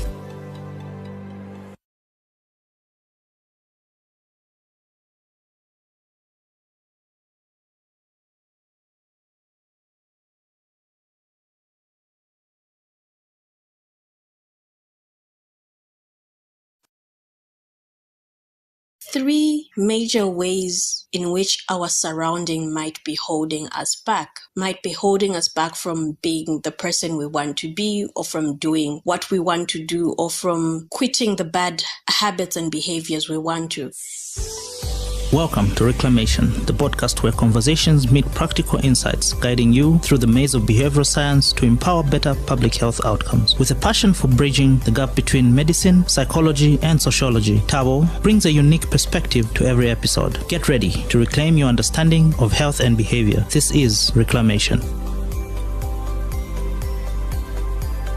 Welcome back to another episode of Reclamation. So, for somebody like me living with a chronic disease such as HIV, that means I have to take my medication every single day for life. And that can be a bit hard to do because it's not a normal thing. It's not everybody who's taking medication every day. It's not a natural way of life. So it's something that you have to be deliberate about doing. in order to stay healthy and stay fit. So when I actually decided I wanted to get serious with doing this life thing, I went into a deep dive to figure out how I was going to ensure I take my medication every day. So I actually checked out the definitions of a habit and of behavior, because if you're like me, I even till date, I still use these words interchangeably.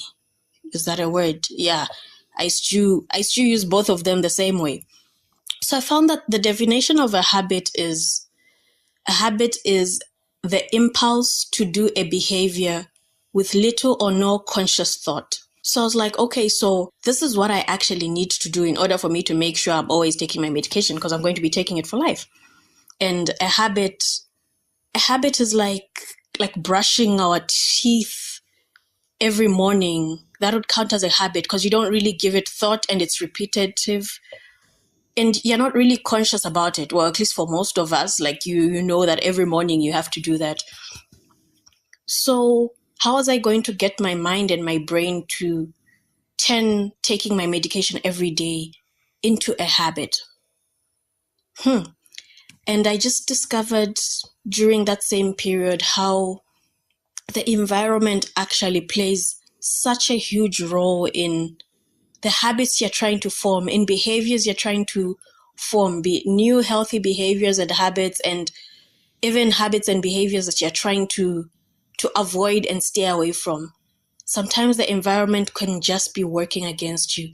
So in this week's episode, we're going to uncover the hidden nudges in public spaces that can push us towards healthier habits or pull us into the unhealthy ones, and how even the smallest changes in your home can help create a healthier habit.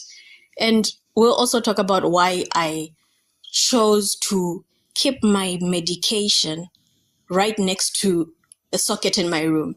So because you've already figured out from the last episode, willpower is never enough. There's so many things we want to do, but willpower is just never enough. If you haven't from the last episode, please go back, listen to the episode, and then you can continue with this one. So in the 1950s and 60s, scientists believed that addiction was all about the drug itself. They thought morphine was just a siren that caused people and people can't stay away and resist. So they set up these little tiny rat condos, or individual cages rather, each with a water dispenser containing morphine and other opiates. It was like a cocktail of drugs. And the rats had control over how much morphine they took, because there was a lever connected to each rat, and they could push it according to how much they wanted into their system. And obviously, the rats got addicted because they would always keep pushing the lever and infusing more of the drug cocktail into their bodies. So they slapped up the morphine water like their life depended on it. In the 1970s, though, Dr. Bruce Alexander, a Canadian psychologist, was like, hold up. He looked at the lonely morphine-sipping rats and thought, something smells fishy here. Or maybe it was just the rat pellets. Anyway, he decided to create a rat paradise, a rat park. So Dr. Alexander and his team created a large, comfortable environment for multiple rats. This environment was spacious, with toys, tunnels, and other forms of social and physical stimulation. Everything a rat's heart desired, I guess. And the researchers, Dr. Alexander's team, believed that this setting was a closer representation of a rat's natural habitat than the standard laboratory cages that were always used. Now here's the twist. 2 groups of rats were used in the experiment. One group lived in the standard lab cages, isolated from the other rats, while the other group lived in the enriched environment of Rat Park, the one with the rats' heart desires. Both groups of rats were given access to 2 water bottles, one containing a solution of plain water, and the other was containing a solution of the water mixed with the cocaine and the other opiates, the drug cocktail. The rats could choose which solution to drink on their own accord. And the rats living in the enriched environment of rat pack consumed significantly less of the drug cocktail than the rats that lived in the standard lab cages. So Dr. Alexander's team concluded that social and environmental factors in rat pack, such as the social interactions and mental stimulation, played a crucial role in reducing the rats' inclination to self-administer the drugged water. I think this shows just how much impact the environment has on addiction, on substance abuse, and even on human behavior in general. So our environment, obviously, unlike the environment created by Dr. Alexander, the rat haven he created, the rat park, is far from stress-free. Like, it's almost impossible to recreate the perfect world, the utopia, where there's socialization and every of your heart's desires. Worse still, as far as I can tell, we will, for the foreseeable future, be unable to create such a utopia for most people on Earth. So we really have to work with what we have in a way, or change what we can change. And that's what we're talking about today. I like to believe there are three major ways in which our surrounding might be holding us back. Might be holding us back from being the person we want to be, or from doing what we want to do, or from quitting the bad habits and behaviors we want to. And I think it's very important for anybody who is actually trying to develop a new habit to be wary of these three things. I think you being aware about them and knowing how to go about them is very important for you to achieve the goal that you're trying to when it comes to health behavior and behavior change. The first one being the environmental triggers. Like, what around you, what in your environment is encouraging that behavior that you want to get rid of, that behavior that is affecting your health or your mental well-being. Like, what about your environment? What about your living room? What about your bedroom? What about your workplace? What about your classroom or your school, or the paths you decide to take is actually enabling that? And that's something that we need to be really conscious of. It's like, what routes do you choose to take when you leave the office and head back home? Are you continuously using that exact same route which has that drive-through, and yet you're trying to avoid fast food? But you always end up, after a very busy, exhausted work day, right in front of the road that has a drive-through, and you pass there and make the same order every other day. So those are the small things in our environment that we don't really think of, that might be actually enabling a habit you are trying to quit, or to get rid of, or to reduce on. So it's looking at your space, looking at the space in your home, looking at the spaces you spend your day at, looking at the places you choose to go to. How are they encouraging the behavior you're trying to achieve? How are they getting you closer to the version of the person you want to be? And how are they hindering that? And when you know that, you can actually try to do something within your power. And the second thing, actually, on the first part, I've just remembered a story I was told. So in this particular village, they had an issue with littering. So littering was a huge issue in this community, like plastic bottles, wrappers everywhere. And I think this is something a lot of us in Zambia, a lot of us in Lusaka can actually relate to. But then something changed. The community came together to paint murals on their buildings, celebrating their natural heritage, depicting scenes of clean, litter-free streets. And guess what happened? Just because of that facelift, littering rates dropped significantly. People started taking pride in their environment, keeping it clean for everyone to enjoy. So it was such a simple change as just the visual stimulation of the community, seeing how clean the buildings are looking and how attractive they are. And that was encouraging people to decide to also keep their streets clean and make sure that they actually place their plastic bottles and wrappers and the trash where it actually belongs.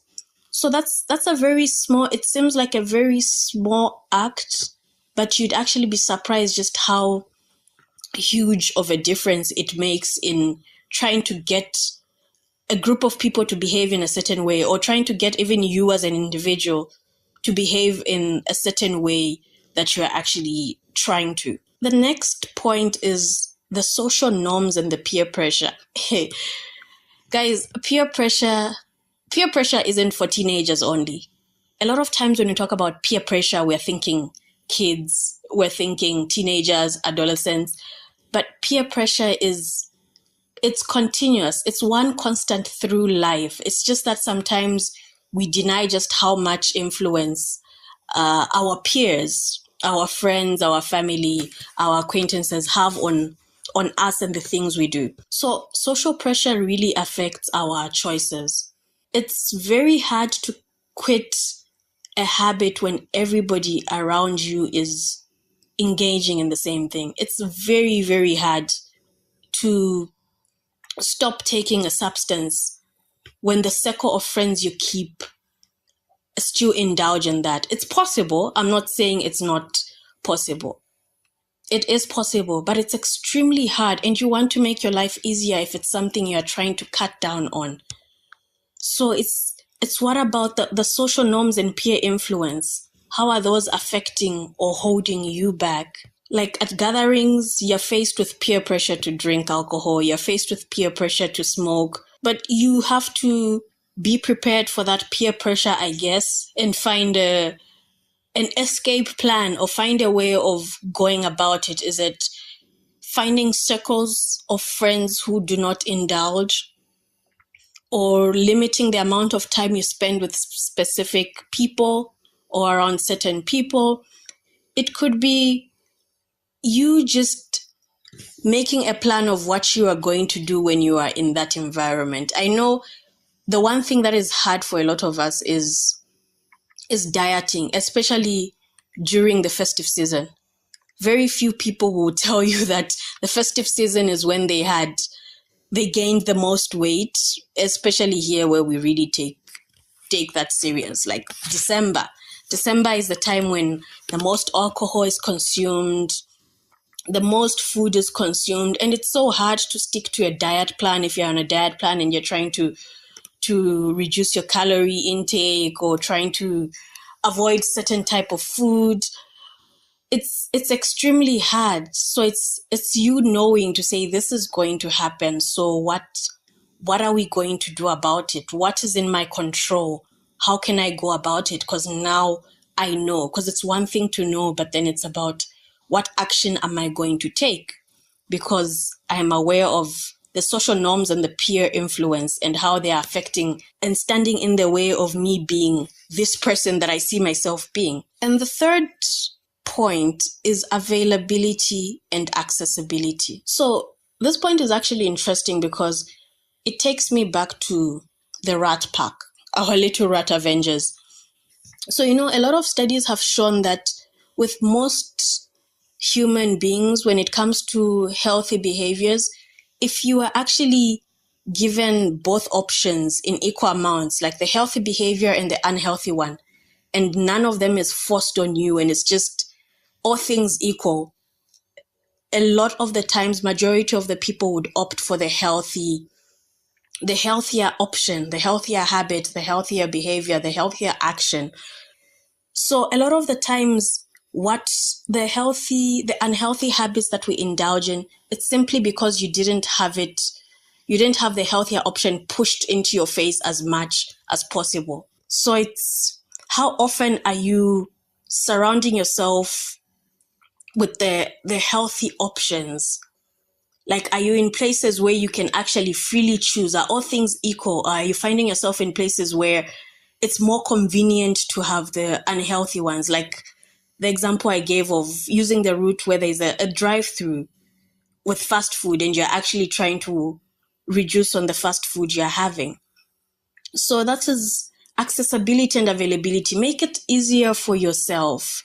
Willpower is not enough. I keep repeating this. Willpower is not enough. Me wanting to take my medication every day is not enough. I need to also help myself. I need to think of future me. Like, I want to take my medication right now, but will I want to do it 6 hours from now when I'm actually supposed to take my medication? What am I doing to make it easier for future me? Future me could be me 6 hours from now. Future me could be me 2 days from now.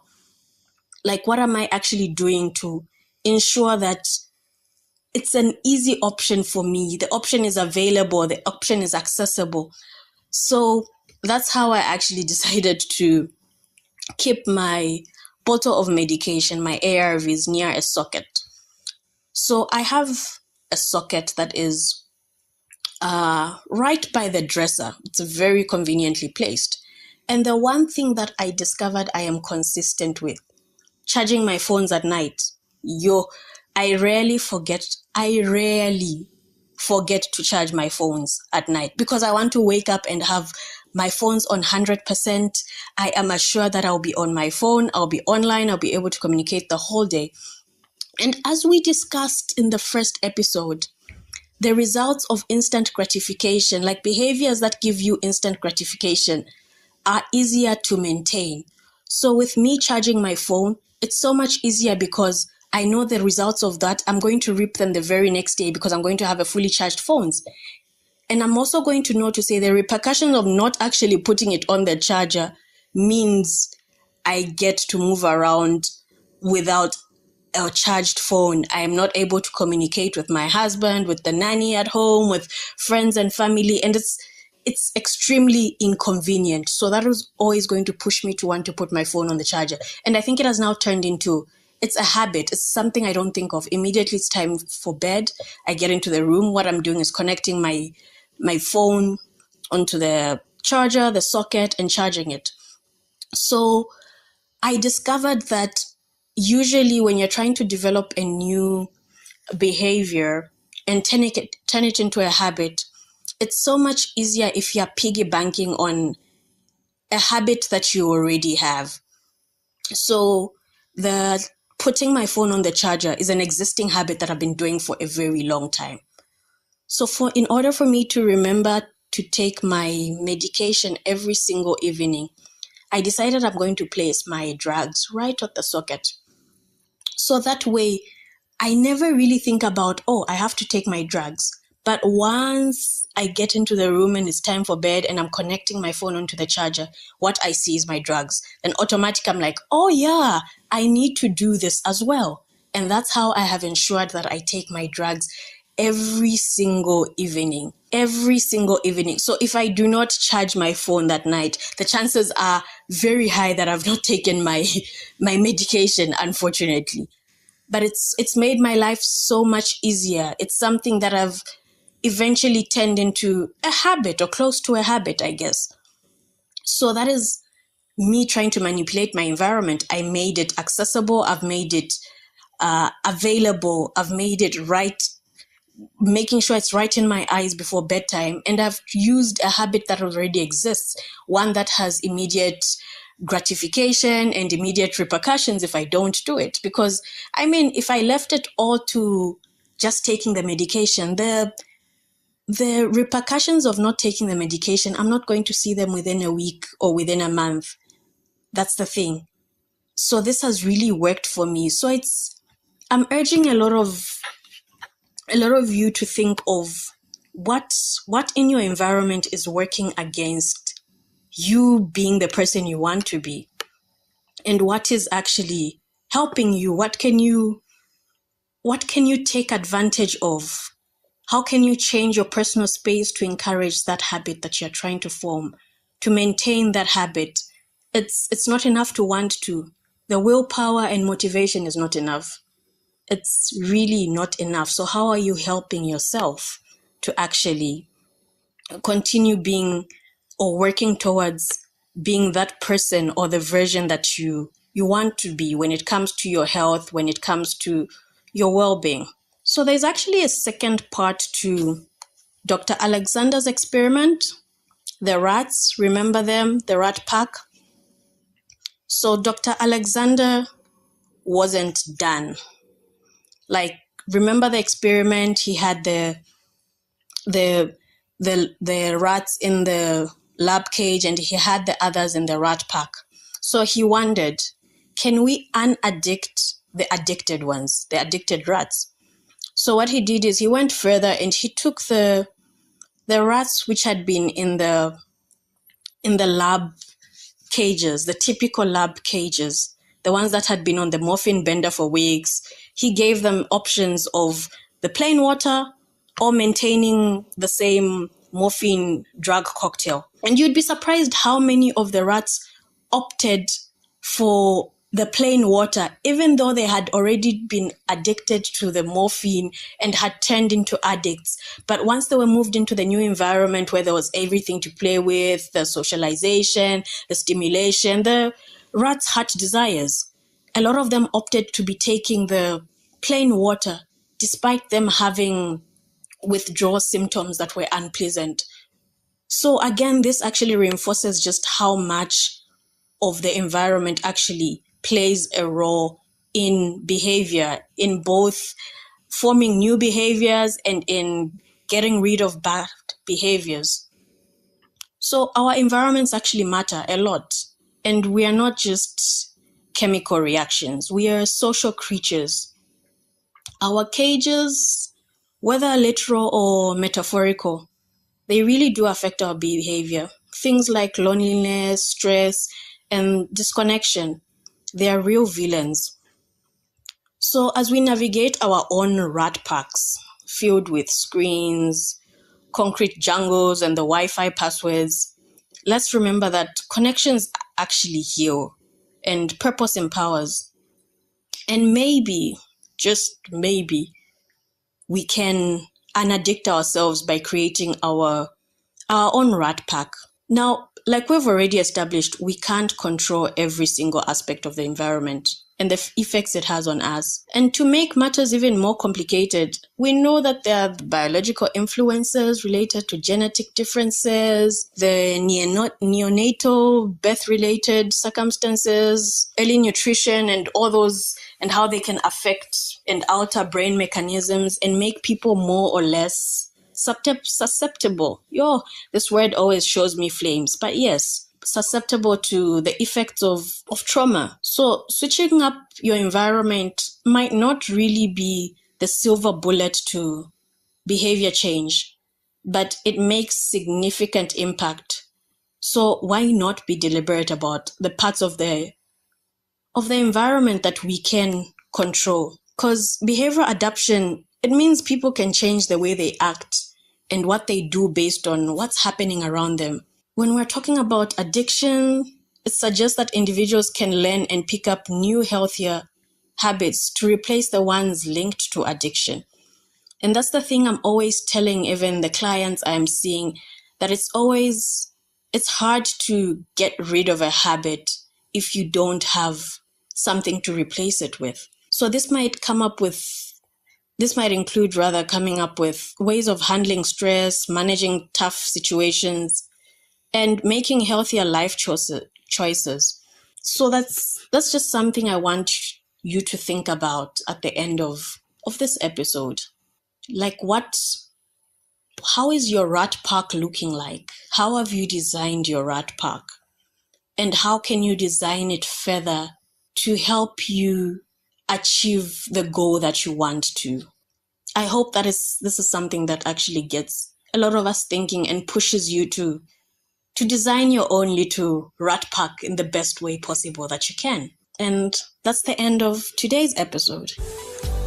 Thank you for joining me till the very end. In the world of behavioral science, every ending is just the beginning of something new. Please remember to subscribe, leave a comment, and stay tuned for more adventures in behavioral science as we continue our journey towards a healthier, more informed decision making. Until then, stay curious, stay vigilant, stay healthy. This is Tabo Lukato Hadonka signing off from Reclamation.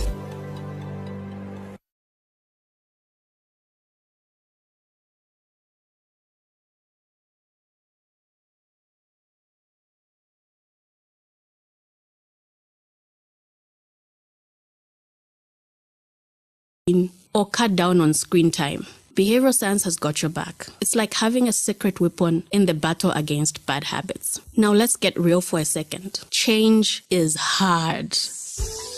Welcome to Reclamation, the podcast where conversations meet practical insights, guiding you through the maze of behavioral science to empower better public health outcomes. With a passion for bridging the gap between medicine, psychology, and sociology, Tabo brings a unique perspective to every episode. Get ready to reclaim your understanding of health and behavior. This is Reclamation.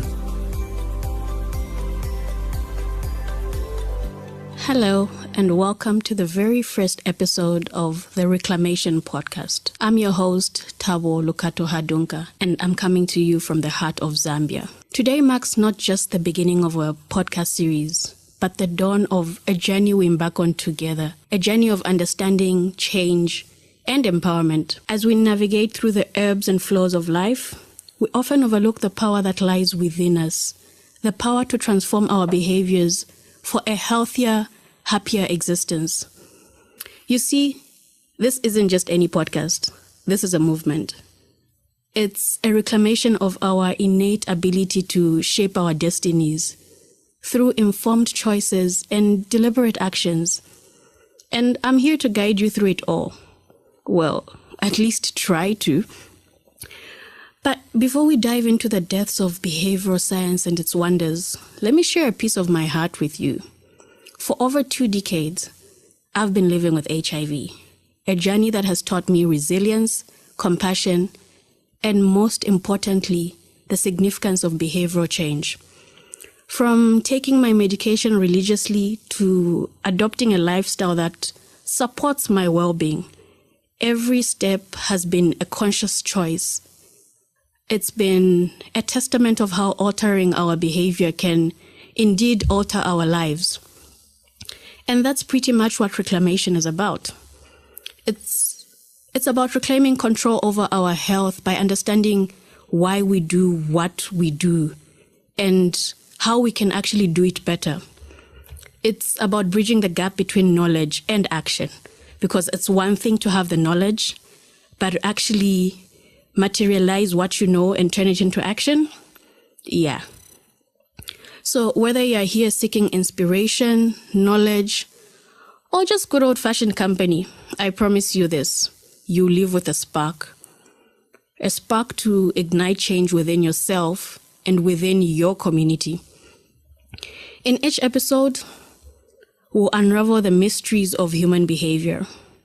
We'll explore how motivation works, why systems and culture plays such a pivotal role in shaping us, and how we can harness the power of behavioral science to enhance our lives. But yeah, more than that, we'll share stories, obviously. Stories of triumphs, stories of trials, stories that resonate with each one of us on a personal level. Because at the end of the day, it's our stories that bind us together in this shared human experience, hey? Okay, back to my story. So over 20 years ago, life threw me a curveball that no one could have seen coming. I was diagnosed with HIV. And this was a time when the world whispered about it in hushed tones. The future seemed like a distant dream. But here I am, 2 decades later. Not just surviving, but I don't know, am I thriving? But yeah, thriving, I guess. And I owe it all to understanding and harnessing the power of behavior change. With a little humor and a lot of determination, I decided that HIV was going to be a part of my story, but not the whole narrative. But it wasn't just about popping pills and calling it a day. Nope. This was going to be a full-on lifestyle makeover. We're talking diet changes, goodbye late-night pizza runs, right? But yeah, we're still working on that. Exercise too, because it turns out sweating is actually good for you.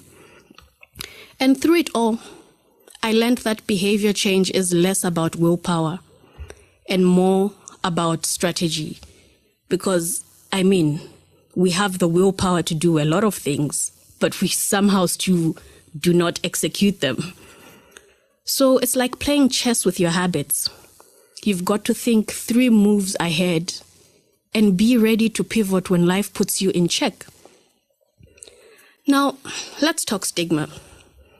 If HIV were a person, it would be the most misunderstood character in the story of life. So I made it my mission to set the record straight.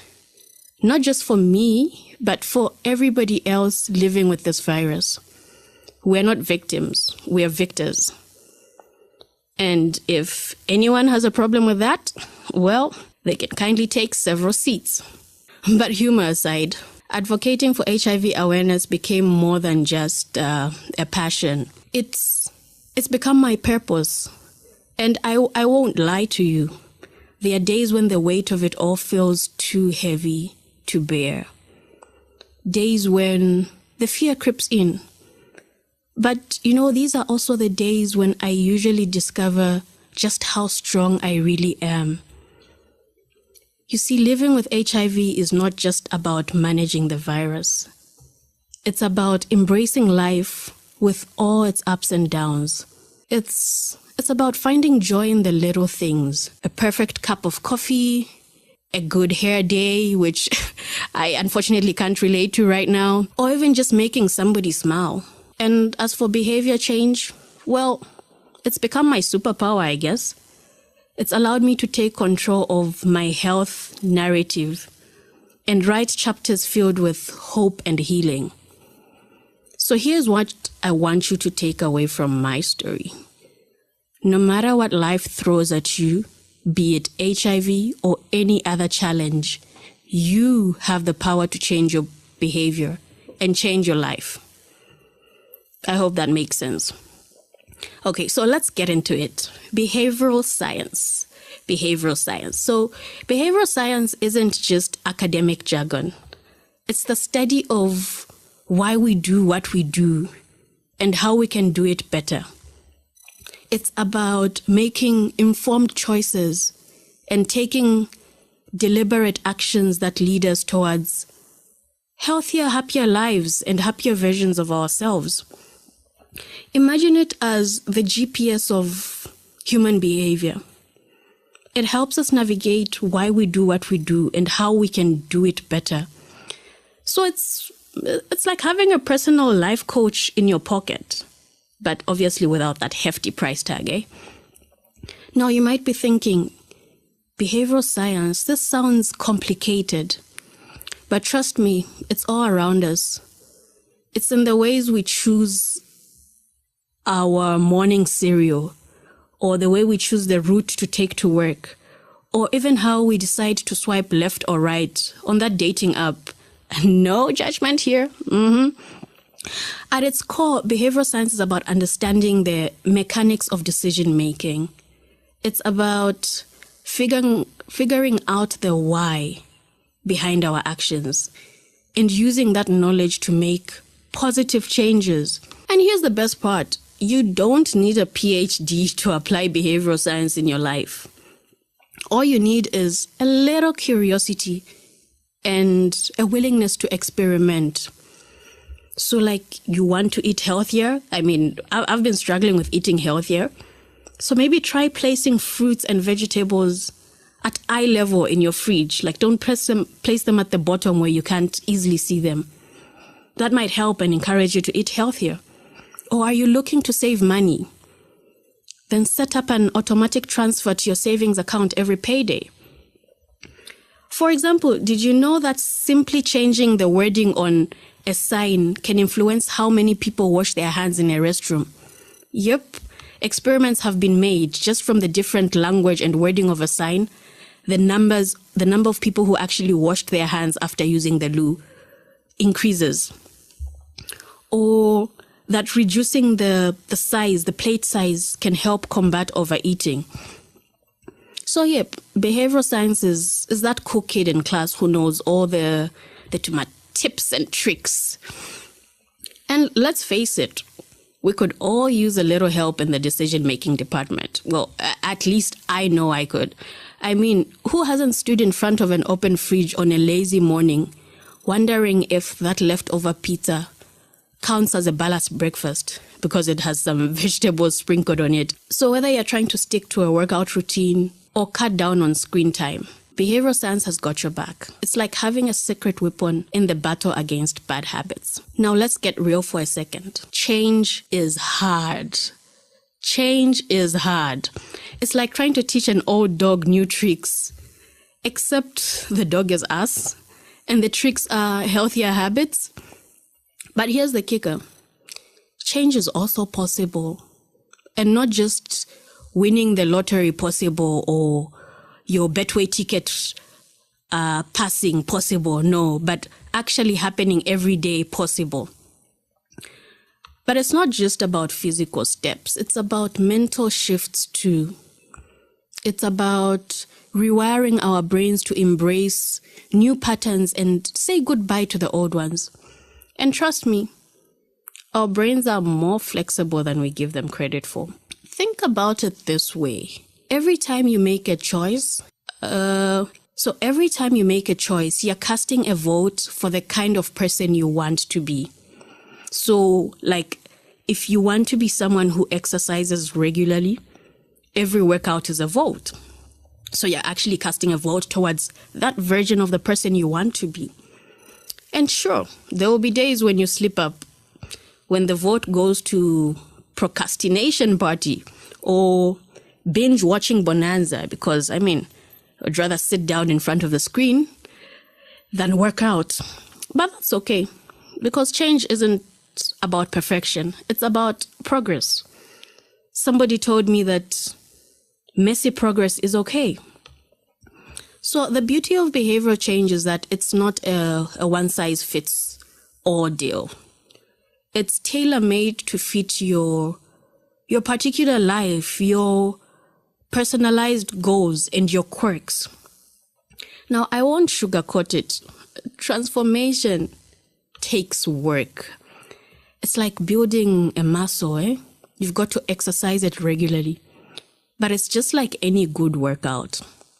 The results are worth it. And I'm not just talking about the toned abs, though that would be really nice too. So yeah, in this podcast, we're going to explore all things behavior, from the way we tackle public health issues in Zambia to how we can transform our personal lives for the better. We'll delve into topics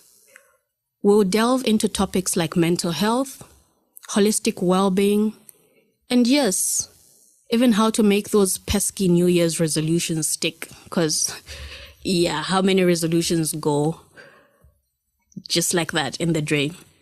So each episode will bring you insights from experts in the field, practical tips you can apply to your daily life, and personal anecdotes from yours truly. Because let's face it, sometimes you've got to hear it from someone who's been there, right? So why reclamation? Because that's exactly what this journey is about. It's about taking back what's ours, our agency over our health choices and our ability to shape our own narratives. It's about shedding the stigma and embracing science as our ally in the quest for well-being. And if you're wondering what makes me qualified to lead this change, well, aside from my professional credentials and personal experience with HIV, I'm someone who believes in the transformative power of hope and action. I have seen firsthand how small changes can lead to big results. So trust me, bro. So whether you're tuning in from Lusaka or listening from halfway across the world, know that this podcast is for you. It's for anyone who's ever wanted to make a change but didn't know where to start. It's for those who are curious about the science behind our habits, and for those who are ready to take control of their health journey. Now, when you think public health, you might picture white lab coats, serious faces. But let's start with malaria, for example, our not-so-friendly neighborhood mosquito-borne disease. We've all heard the sleep under a mosquito net a million times. But let's be real. For me, when it is hot in the middle of October, it is hot enough to fry an egg on the pavement. That mosquito net, it feels like a sauna. So how do we encourage use? Enter behavioral science. So by understanding what motivates people, like comfort during those hot, sweaty nights, we can design better interventions and not just keep making noise about use a mosquito net, let's end malaria. But why stop at health? Like, behavioral science is also transforming how we drive. Yes, I'm looking at you, mister. I don't need a seatbelt. Or even how we save money, because who wants to get into Nkongole for Christmas? Like, let's start saving now. We have 5 more months. And it's even how we vote. The beauty of this approach is that it's not about dictating behavior. It's about understanding and then enhancing it. It's like having a conversation with the nation, but one where we listen first and then act. So, like, have you ever wondered why it's so hard to resist the second slice of cake? Like, you know, when you have cake in the fridge, like, I'll speak for myself. On my birthdays, there's a full cake and my husband doesn't really enjoy cake. It's very hard to control myself and tell myself I'm only going to have 1 slice in a day. That's almost impossible. We will eat that cake. I will. Let me not even say we. I will eat that cake for breakfast. I will eat it as a mid-morning snack. I will have a slice again just after lunch for dessert. I will have a slice again in the evening while watching a favorite TV show. So yeah, it's really hard to resist the second slice of cake even when you know you should be done. Or why we check our phones every 5 minutes. Well, behavioral science has the answers. And they are not as complicated as you might think. It actually turns out our brains are wired for instant gratification. That's why the cake is calling my name. And why social media notifications are like catnip. But here's the good news. We can rewire our brains. It's like updating your mental software. Right? But it's not just about self-improvement. It's about community improvement too. Imagine if we all used behavioral science to be a little kinder, or a little more patient, or a little more understanding. We'd be living in a utopia, eh? Or at least a friendlier neighborhood. So whether you're trying to drink more water, or spend less time in front of the screen, or using your phone less, well, at least after this episode, of course, because don't decide you've had enough gadget time for the day when I need you to keep listening to this episode. But you just need to know that every step counts. Now, let's talk about these pesky habits we all want to kick. You know, the ones like biting your nails or hitting snooze 1 too many times. Behavioral science tells us that to break a habit, we need to replace it with a new one. So it's very hard to actually break a habit because I feel like you leave a vacuum, like you need something to fill up the vacuum. So instead of biting your nails, for example, how about drumming your fingers to the beat of your favorite song? And instead of hitting the snooze button, we put our alarms across the room. And we turn waking up in the morning into a scavenger hunt. Like put your phone as far away from the bed so that you're forced to actually get up and turn it off. But has anyone actually tried that though? Because I really struggle with getting up in the morning. So has anybody, I know it's something that has been circulating for a bit. Has anybody given it a try? And has it actually worked out? Or have you found better ways of actually getting up early if you're like me who struggles to get up? Please leave a comment on if it actually helped you with getting up on time or if you found another way of getting up on time. And just like that, we're at the end of the first episode. Wow. You actually made it this far. I hope you now have an idea of what reclamation is about. If you've enjoyed today's episode, don't keep it to yourself. Share the love. Tell your friends, tell your family, tell everybody about it. And thank you for tuning in today. Thank you for joining me till the very end. In the world of behavioral science, every ending is just the beginning of something new. Please remember to subscribe, leave a comment, and stay tuned for more adventures in behavioral science as we continue our journey towards a healthier, more informed decision making. Until then, stay curious, stay vigilant, stay healthy. This is Tabo Lukato Hadunka signing off from Reclamation.